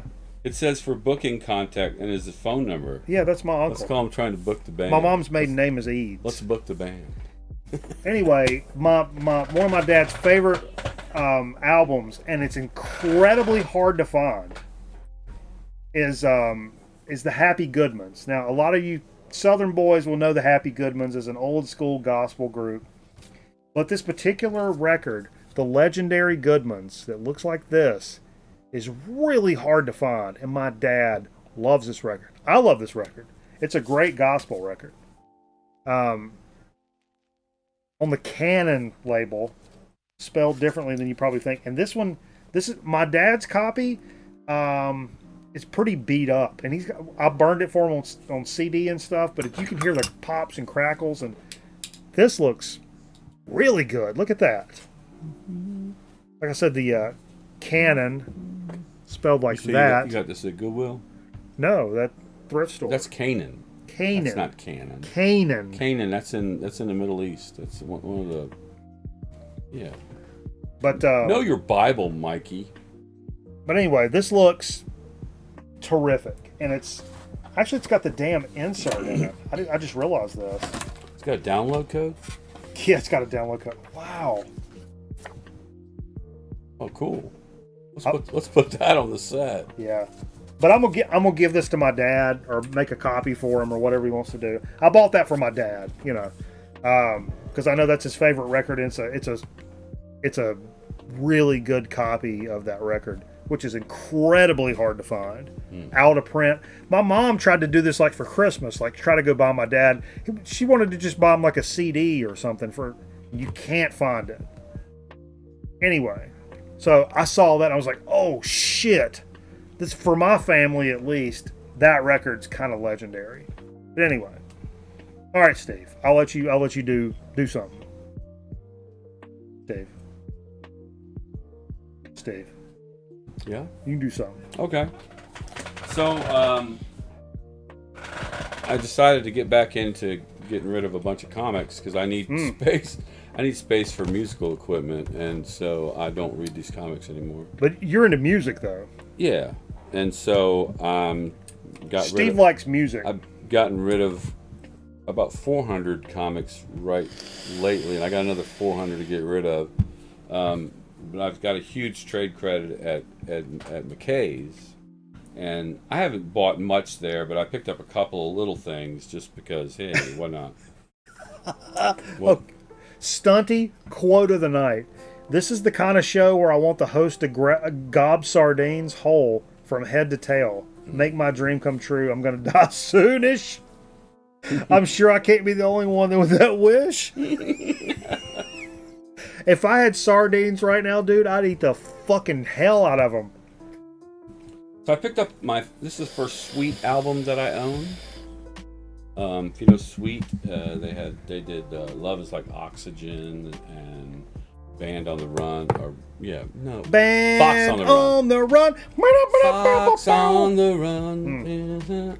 Anyway, this one is later, but it does have Love Is Like Oxygen on it. Sweet, level-headed. I just saw something in your stack and I'm about to lose my fucking mind, Steve. Yeah. I forget what year this is. I don't have my real glasses on. Maybe I should put my real glasses on so I can read the frickin' label. Sorry. This is from 1977 on Capitol Records. I've not heard this. I know the Sweet. I don't know this one. Sweet's a good kind of... I wouldn't call them prog. I wouldn't call them... They're somewhere between rock and prog kind of a thing. Oh, look at here now. Look at these gentlemen.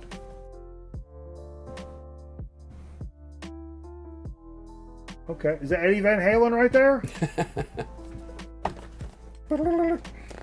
Derek St. Hubbins. Hold on.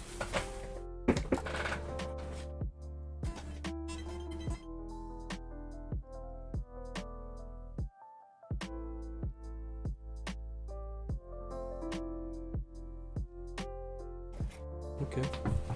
I want to turn your amp on. No. That would have been a lot worse. Another one I picked up, McKay's. I was never really into this band so much, but just because basically the drummer went on to play with King Crimson, I was like, let me give him another stab, another try. It's Mr. Mister. Welcome to the Real World, which is a classic 80s album. It's good stuff. It is good stuff.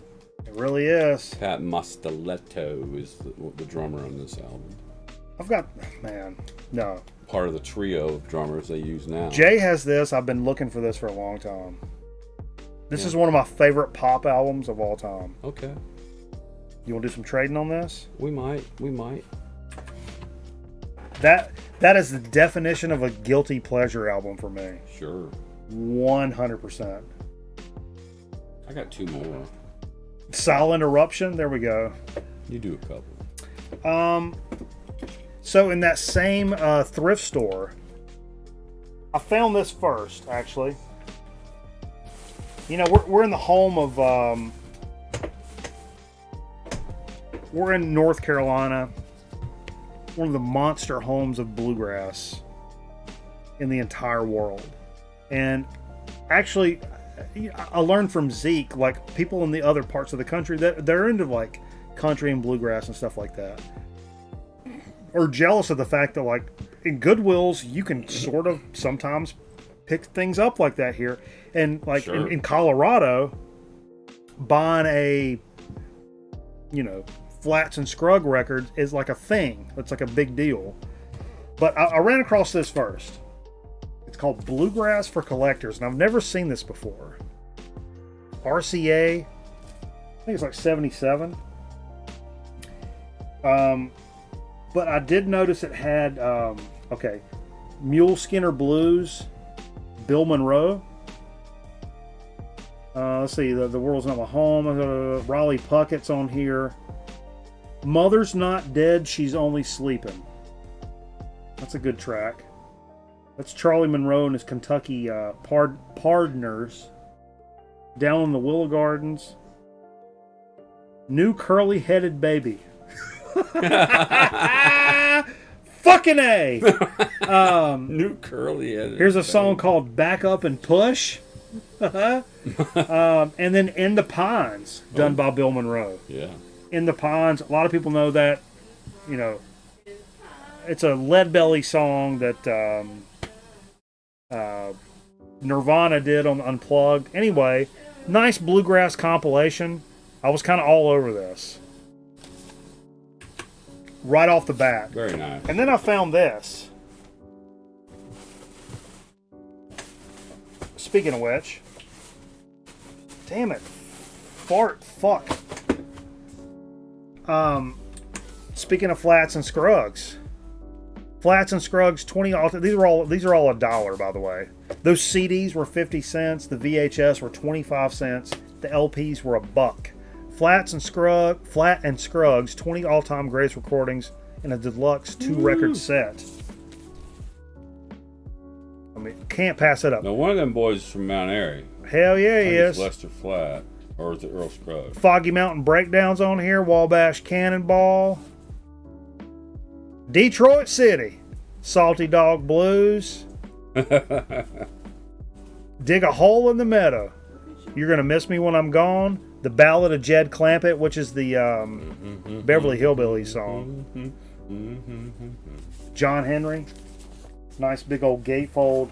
Oh, that's dirty. With not a bunch on the inside. Anyway, terrific collection of Flat and Scruggs stuff. I'm not going to pass that shit up for crying out loud. Earl is from Flint Hill near Shelby. You know, Shelby's got that big old ham fest, Elliot.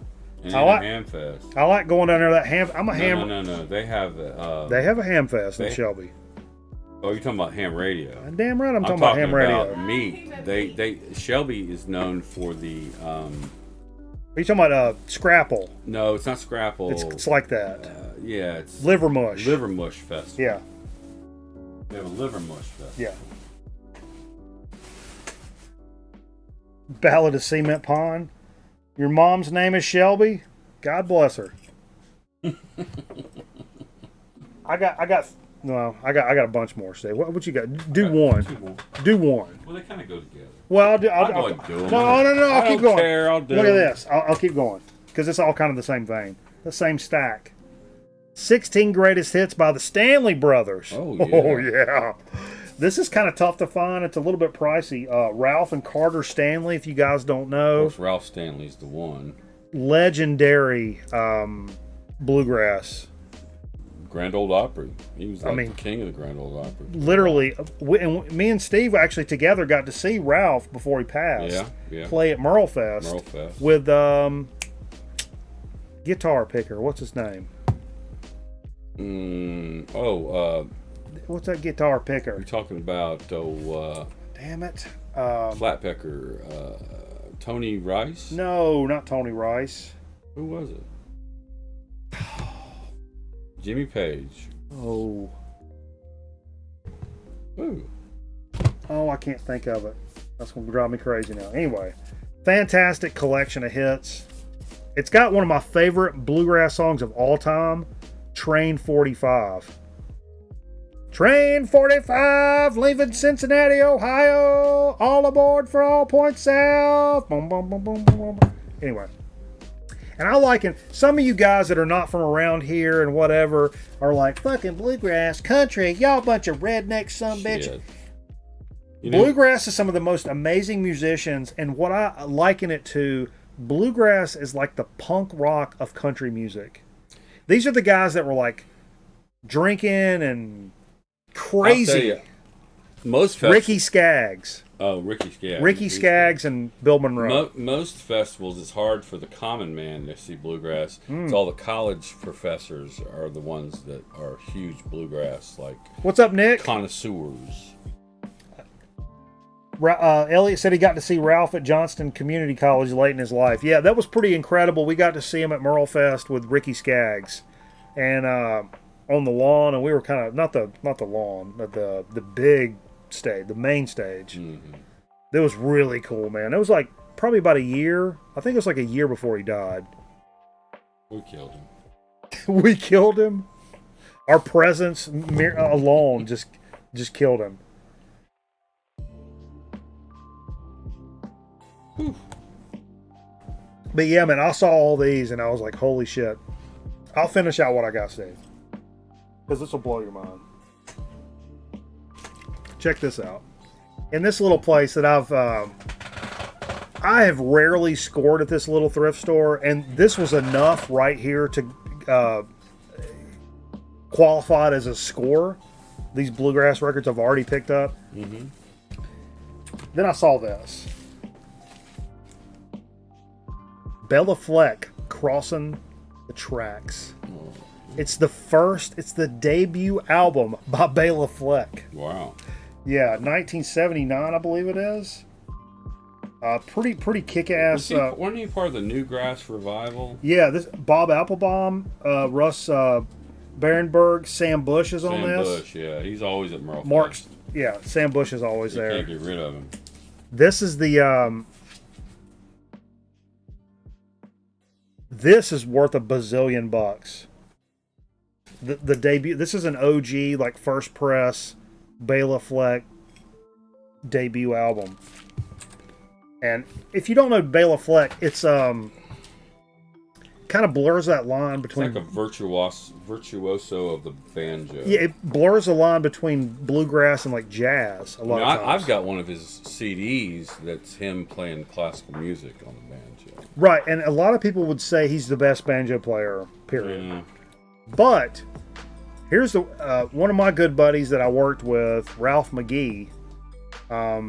He and his brother Rex McGee. I was going to pull out the CD. Rex McGee has a CD called 24 Creations for Solo Banjo. If you like shit like this, look up that Rex McGee album. And if you want a copy, I'll burn it off and give you a copy if you can't find it. Fuck. As many people consider Bela Fleck to be one of the biggest banjo players ever, Bela said Rex McGee is the best banjo player I've ever heard. Yeah. Which is a friend of ours, which is nuts. And what a funny story. Well, anyway, Ralph's little girlfriend when he was a little kid was Alison Krauss, and then later on in life, yeah, they were little kids. Ralph? You never heard that story? Hell no. So Ralph and Alison Krauss, they used to play little concerts and stuff together. Not Rex, but Ralph, our buddy. Yeah. And we used to play. And everybody said, "Look at them! They're 8, 9 years old. They're gonna grow up and marry each other and have babies and shit, and whatever." And then when Alison Krauss started blowing up, she invited Ralph to come join her band as the mandolin player. Really? And Ralph said, I can't do that. I got a wife and I have the kids, and he declined. Dang. But yeah, Ralph. But Bailey used to travel around in a moving van. Ralph told me this. Bailey used to travel around in like a Ryder moving van, and in the back they had it set up like a living room, which is super cool when you're like chilling. Yeah. But they were all in there going down the highway like this in the back of a moving van and on a couch, trying to hold it together. Anyway. Wow. Bluegrass is not FDA approved. I'll do a couple. Yeah, do something. So I was at Underdog today. Yeah? I actually went there to pick up this. It said long lost cinematic funk. Okay. It was some Italian movie that kind of never got made, but there was this score that was really cool, and I was like, I started listening to it on Spotify. I was like, man, this is pretty cool. So I ran down to Underdog, and I was. But when I listened to it before I went down there, I also realized Ariola Montola was telling me. There's a lot of slow jams on this album, so I don't know if you want it or not. And I love that. I love the record, but I'm gonna put it on. I want to for a record like that. I want it to move a lot more. Sure. So while I was there, especially if you're paying some money for it, some of the recent used arrivals, and came across a couple records of a band that I never see in record stores because they never really made a splash in the U.S. But if you talk about this band outside the U.S., like in Britain, in Europe, in maybe South America, they are a big neo-prog band. How about Wales? There probably is so. It's a band called Marillion. And this is their debut album called Script for a Jester's Tear from 1983, I believe. Yeah. And it is my friend John, who I play with in Uncle Watson's Widow. It is his favorite band. So usually when I go over to see John, he's got like Marillion DVD or something playing, and he's watching the same thing he's probably watched 1,000 times. But it's a pretty cool cover. Yeah, it's a neat cover. It's a promo copy. It looks like it's got a gold stamp promo, bro. Wah. Pretty cool. That's from, what did I say, 83. Really? And I also picked up another Marillion, so they had 2 of them there, and I bought them both. This one is from 85, called Misplaced Childhood. If you don't know Marillion, I want to say... Another cool cover. To me, it had a Genesis feel to it, but the description I read was like it bridges, like it's post-punk Britain, and it bridges the gap between, I want to say, what they said was punk and neo prog. So it's like a premier neo prog band from the mid '80s. The lead singer is a guy named Fish, not with a PH, but with an F. An actual F. It was Fish that my friend John was over in, was it Scotland? I told you, where he met Stephen Wilson. Stephen Wilson was doing a 5.1 surround sound thing for Fish at the time. That's how he was able to meet Stephen Wilson, because I think my friend John was working on write up some promotional materials, or I don't know what the fuck he was doing. So, but yeah, so I've entered the rabbit hole. Wow, the lead singer was on Barney Miller. So I've entered the rabbit hole on Marillion. So I look forward to digging in. Have you listened to him yet? Were you familiar with him? Only through him. Watching the DVDs with him. It's a very cool band. Interesting. Yeah. You know, it's funny, we're talking about who's the fastest, like, bluegrass thing, and Stanley was talking about fiddle. I would be interested. I saw Bob Bradley talk about the Ornette Coleman stuff that's got, it's a Blue Note Ornette Coleman where there's fiddle on it. And he was like, it's very free jazz, but there's... It's like Papa John Creech kind of shit, or no? I can only imagine. It's noise. I wonder what violin or fiddle sounds like on Ornette Coleman. It could sound like anything. In a free jazz type. It could go virtually anywhere. In a free jazz universe. Yeah. It's with a Stockholm Volume 1, Volume 2, something like that. Anyway. I just wondered, I've never heard that. I'm a huge Ornette Coleman fan, but I'm not familiar with that Blue Note that's got fiddle on it, which would be kind of nuts. Barney Miller is the funkiest theme song of all time.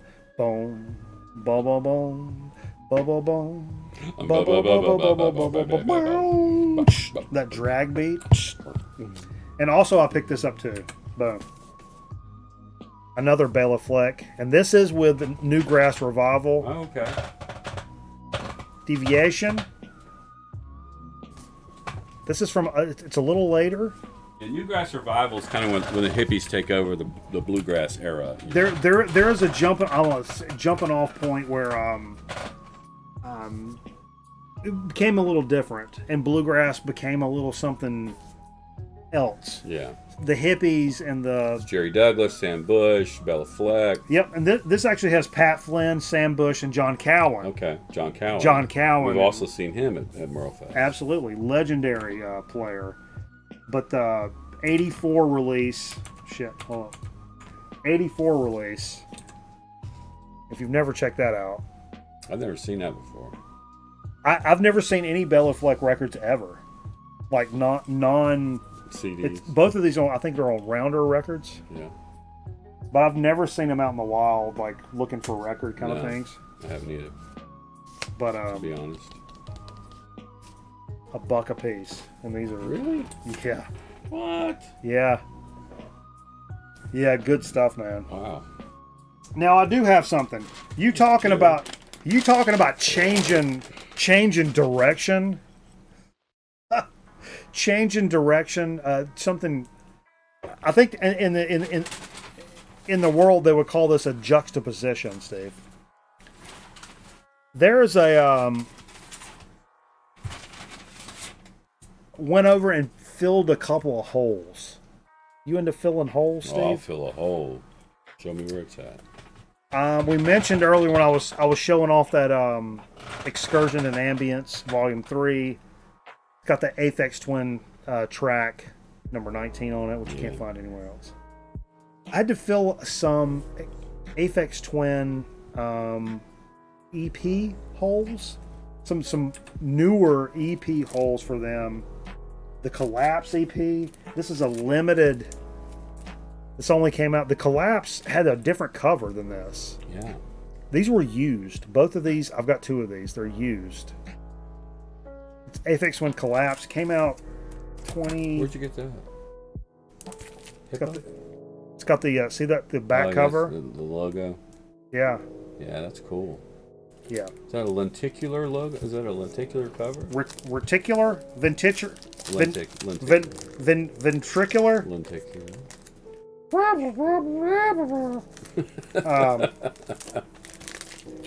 But yeah, I picked this up a couple of weeks. Actually, I picked up the same place I got the Danzig and the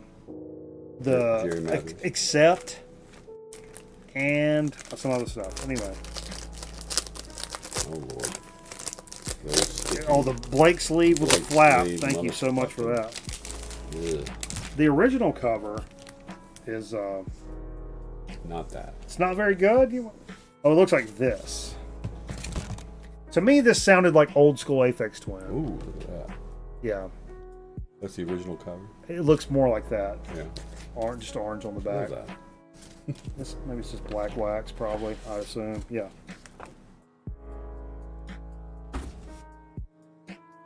That'd be a late night spin. Yeah, and I know this record very well. Oh, you do? I've listened to it quite a bit. I'm sure. It is kind of a throwback to like earlier Aphex, in my opinion, for sure. But I'd never seen this, and I looked this up before. 2018, it came out.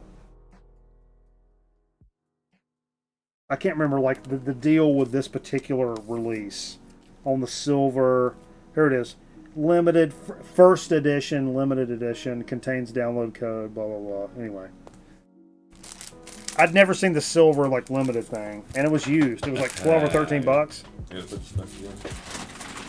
And at the same spot, they also had another hole of mine, the Cheetah EP, which I also really like. And a lot of people say one of their favorite modern, like, Aphex Twin EPs. I don't think I've seen that before. This harkens back to like an old school, some old school 80s electronic equipment. 2016 on Warp Records. UK press. See what the wax looks like. I'm sure it's black too.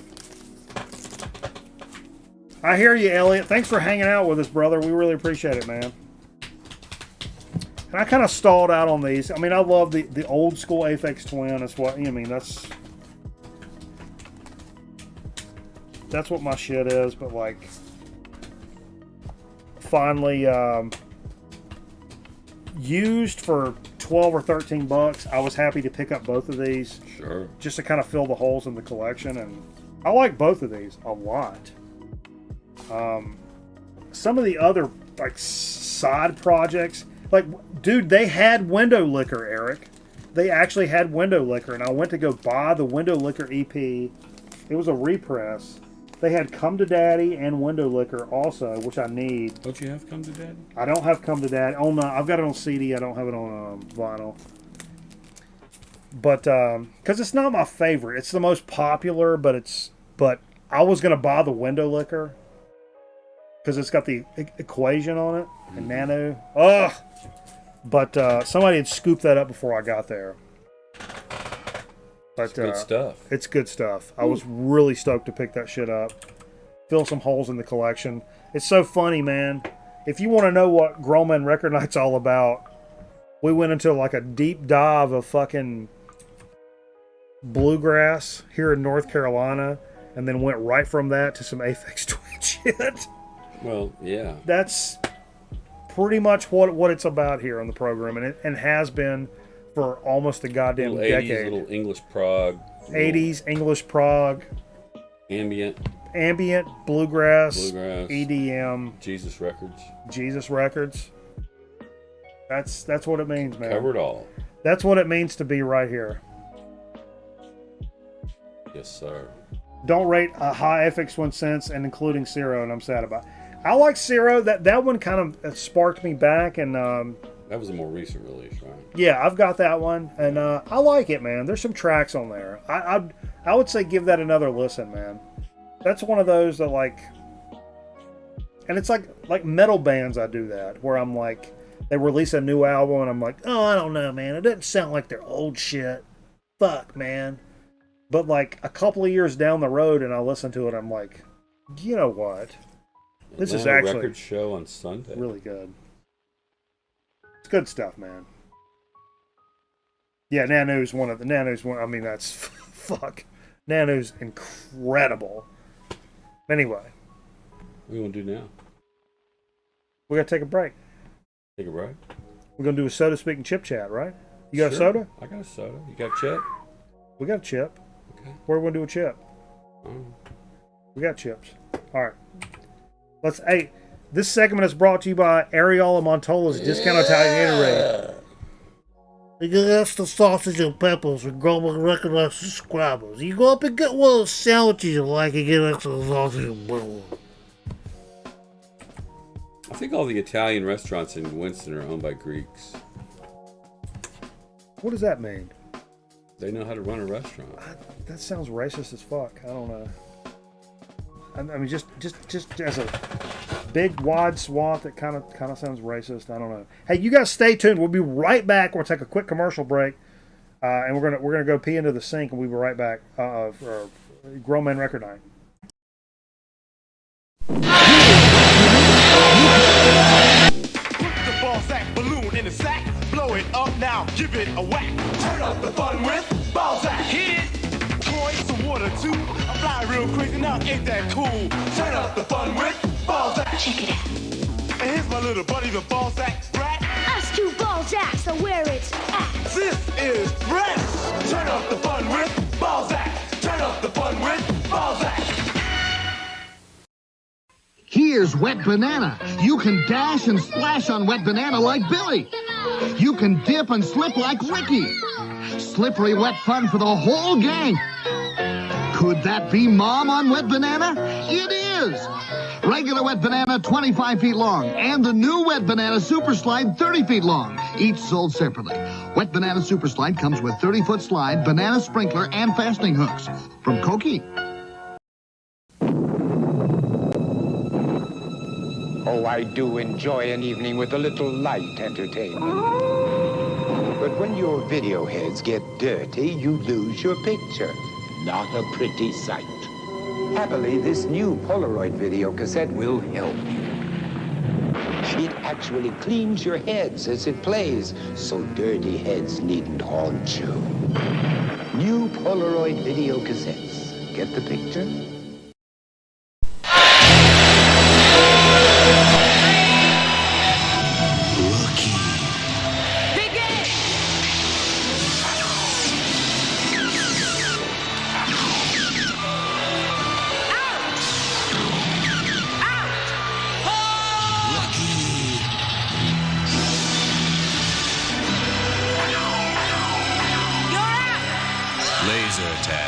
It's harder than ever from Worlds of Wonder.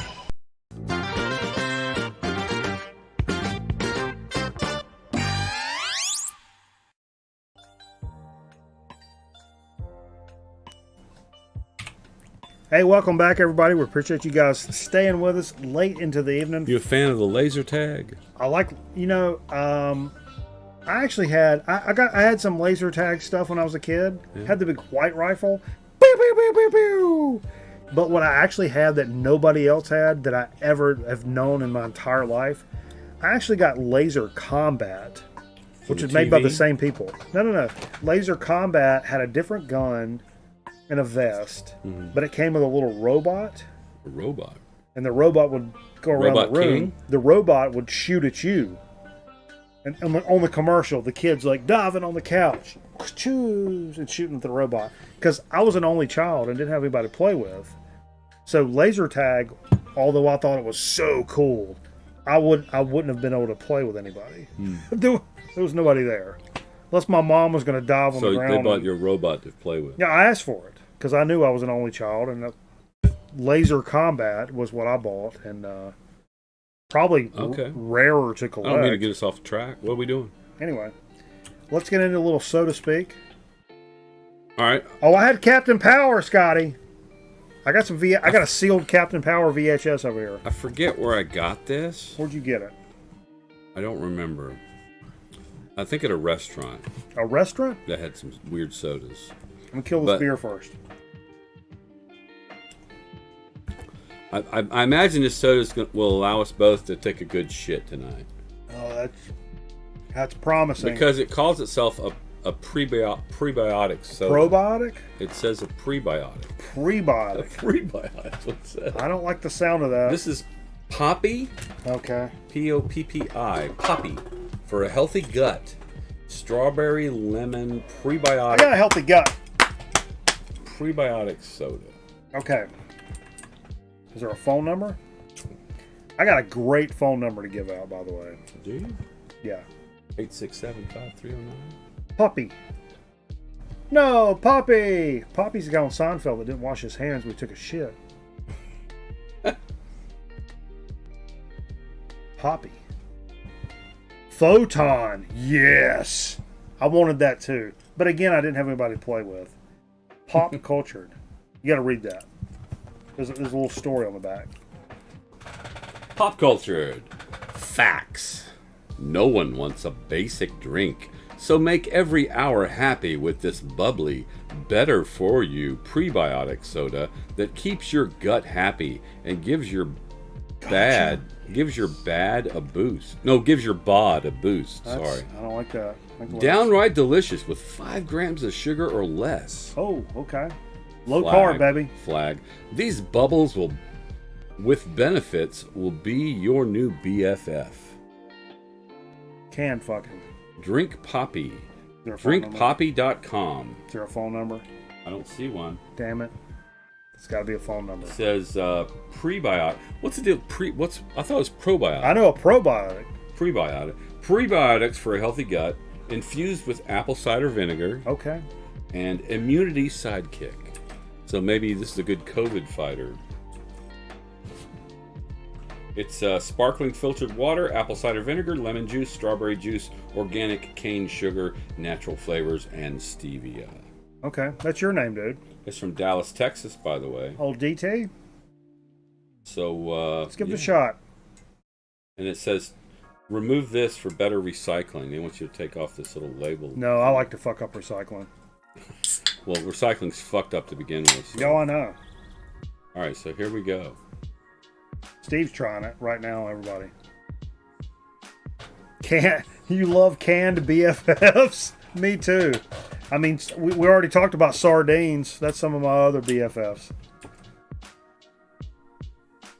Got a nice bouquet.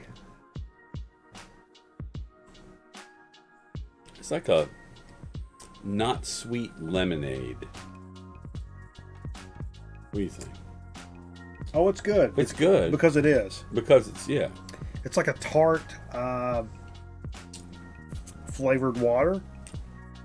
Or like you get the pink lemonades in the store. It was a strawberry lemonade, basically. Very, very, very back end. I pick up a little strawberry. But not too sweet. No, but the strawberry comes way later. Way later. It's more lemonade. The lemonade is like right up front. Mm. Strawberry is much later. Not bad, though. Mm. And we're going to shit well, so. And it'd be a good mixer, too. Not with coffee vodka, though. I mean, I don't know, Steve. Let's try something else. Probably not. What are you doing?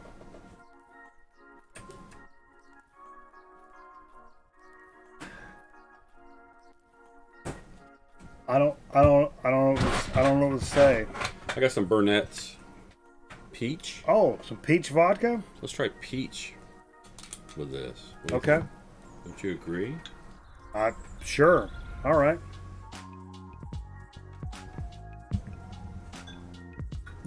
Let me hold up my thrift store gentleman. I was going to talk about something tonight, but I thought you were going to go take a piss, so I actually saved. I usually say everything, then when you go take a piss, I've said everything I was going to say, but... Hand me my guy down here while I take my shot. I was going to take... My thrift store guy. What's he going to talk about? I want to take it with him. Yeah, if anybody hadn't seen this gentleman... I bought him from the thrift store, and I love him. I love him like he's my own grand... We tried to find the story behind this gentleman. Give me my shot. Hold on. I bought a picture. I bought a picture of this guy. I love that picture. Because I like this guy so much, I bought a picture of him. Hold on. Where are you going? Oh no, Steve went away. A younger, thinner, Les Nessman. It's had a frame on it.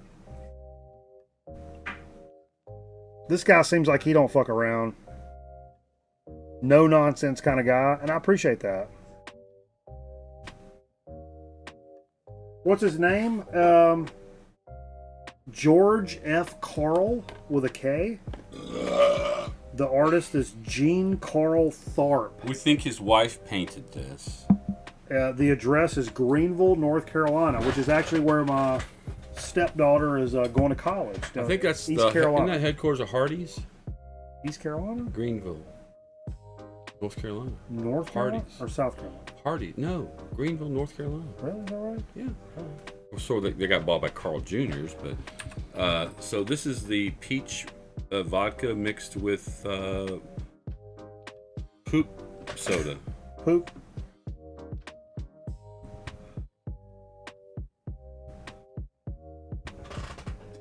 Oh, that's mighty fine. Oh, that's mighty fine.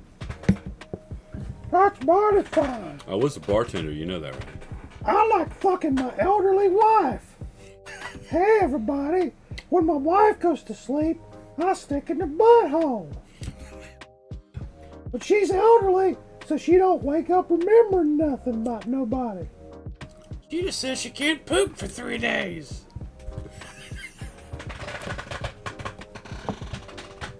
Do you expect to be doing this when you're in your 50s, Steve?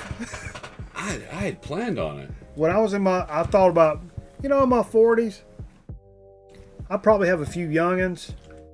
I'd get out mowing the yard. We may go to Applebee's a couple times a month. Get that 2 for $20 shit. I never thought I'd be on the internet making a fool of myself. You know what my idea right after college was that it's a painting of Carl Jr. And this is sad. Fair point.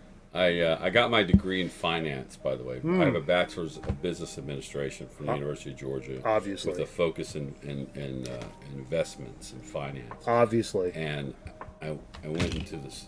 I was basically selling penny stocks, which is very risky. So you have to find people who are willing to throw away money, basically. This is before cryptocurrency and all the shit, or all the stuff you can do now. But that was the risky business. Was stuff like that, or pork bellies, Right. But so my idea was basically work this market, try to make a quick couple mil, and then just retire and live on an island, basically, live it out. It didn't work out. There was a burst. The market kind of burst in '86, like late in '86, and that's just when I was kind of getting into it. So it kind of didn't work out for me. I used to trade Arby's sandwiches for cigarettes. That's funny because I used to trade Chick-fil-A sandwiches for gummy bears. Yeah. Real Haribos or like? Yeah. Okay. Well, at least the good stuff. Yeah, that's good. And they're real Chick-fil-A's too. Let's get into chicken and pickles. This came in the box from Michael Cron last week for our chip chat. It was hard to pick. There were so many items in there. We're up to like 800 bags of potato chips we've reviewed. Let that sink in, folks. Let that just drip right into your fucking brain holes and think about that for a second. Over the last... When I think about that, I think we ought to have some people, some major companies sending us shit. Right? Hello. Or sponsors. And I see like, what's his name, Booby or Snoopy? Snoopy's got like cool cases of General Snooze and that they probably sent him. I'm like, where is our shit?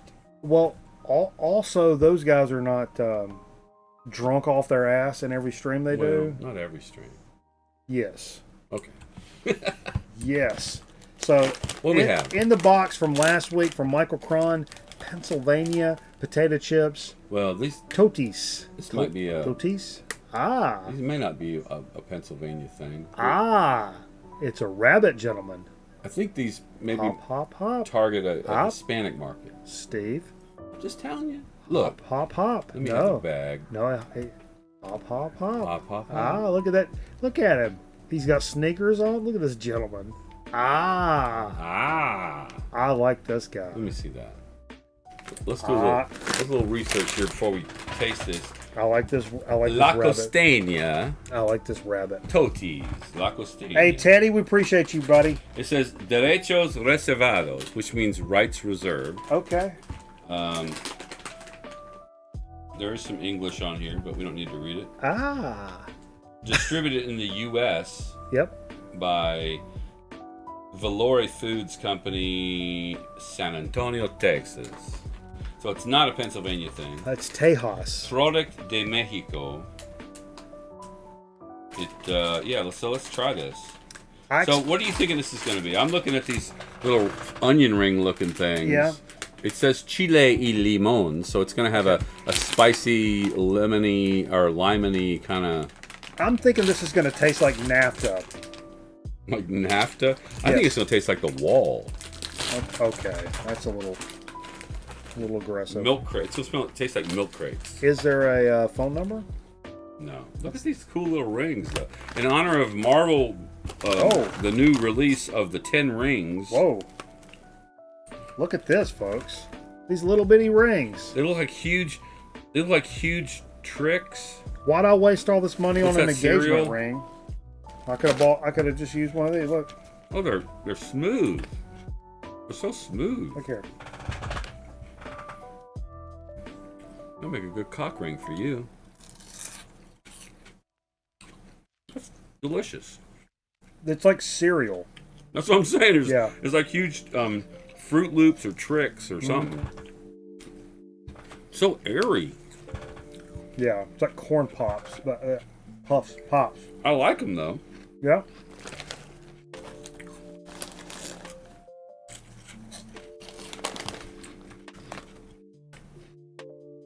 And a lot of times when folks do this chile limon flavor, way over the top. Too much lime. It's either way too much lime, way too much chili, or in most cases, Steve, way too much of both.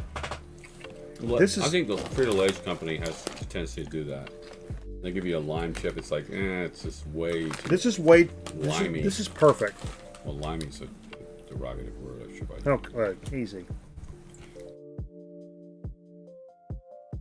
That's good stuff. Remember when Honey Smacks were called Sugar Smacks? Oh yeah, I love Sugar Smacks. Oh yeah. In fact, when I realized I had diabetes, my pee was smelling like Sugar Smacks. Well, this stream's taking a turn, folks. If your pee smells like Sugar Smacks, maybe go get tested. See your primary care provider. Yeah, get your A1C. Go ahead and get I'll A1C you in 3 months. These glucose jokes doing anything for it? Jerry, shut the fuck up. It was a fucking... Can't get enough of that Golden Crisp. Blah, blah, blah. That's Golden Crisp. Super Golden Crisp. It's different. That's different. Super Golden Crisp? That's different than what he was saying. Oh, Honey Smacks. That's different. Okay, you're different. Cookie Crisp. Cookie Crisp. I love me some fucking cereals. Remember the commercial with Cookie Crisp?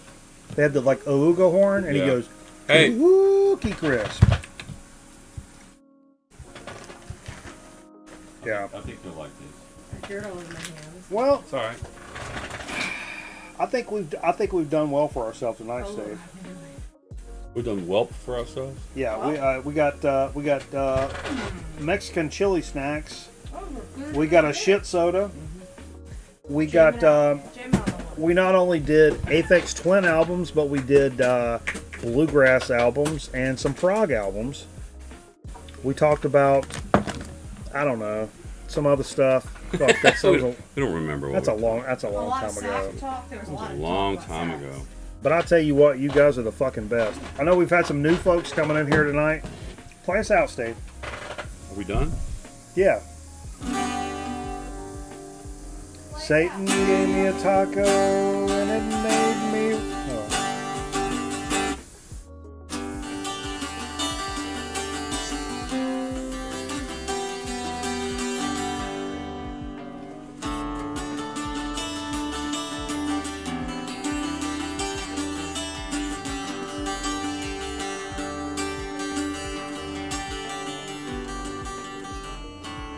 Christ came to me in a dream. He told me to change my socks.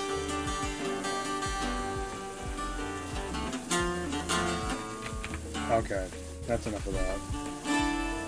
Hey, we're going to play some of these record albums we showed you tonight. Come over to Twitch, we're going to play some of these records. Really appreciate you guys hanging out with us tonight. It's been a lot of fun. And we got some new folks joining us. Hope you enjoyed it. Hit the like, hit the subscribe. Jump on in with us, baby. Come on in for the big win. At the end of the day, who are you going to stand with?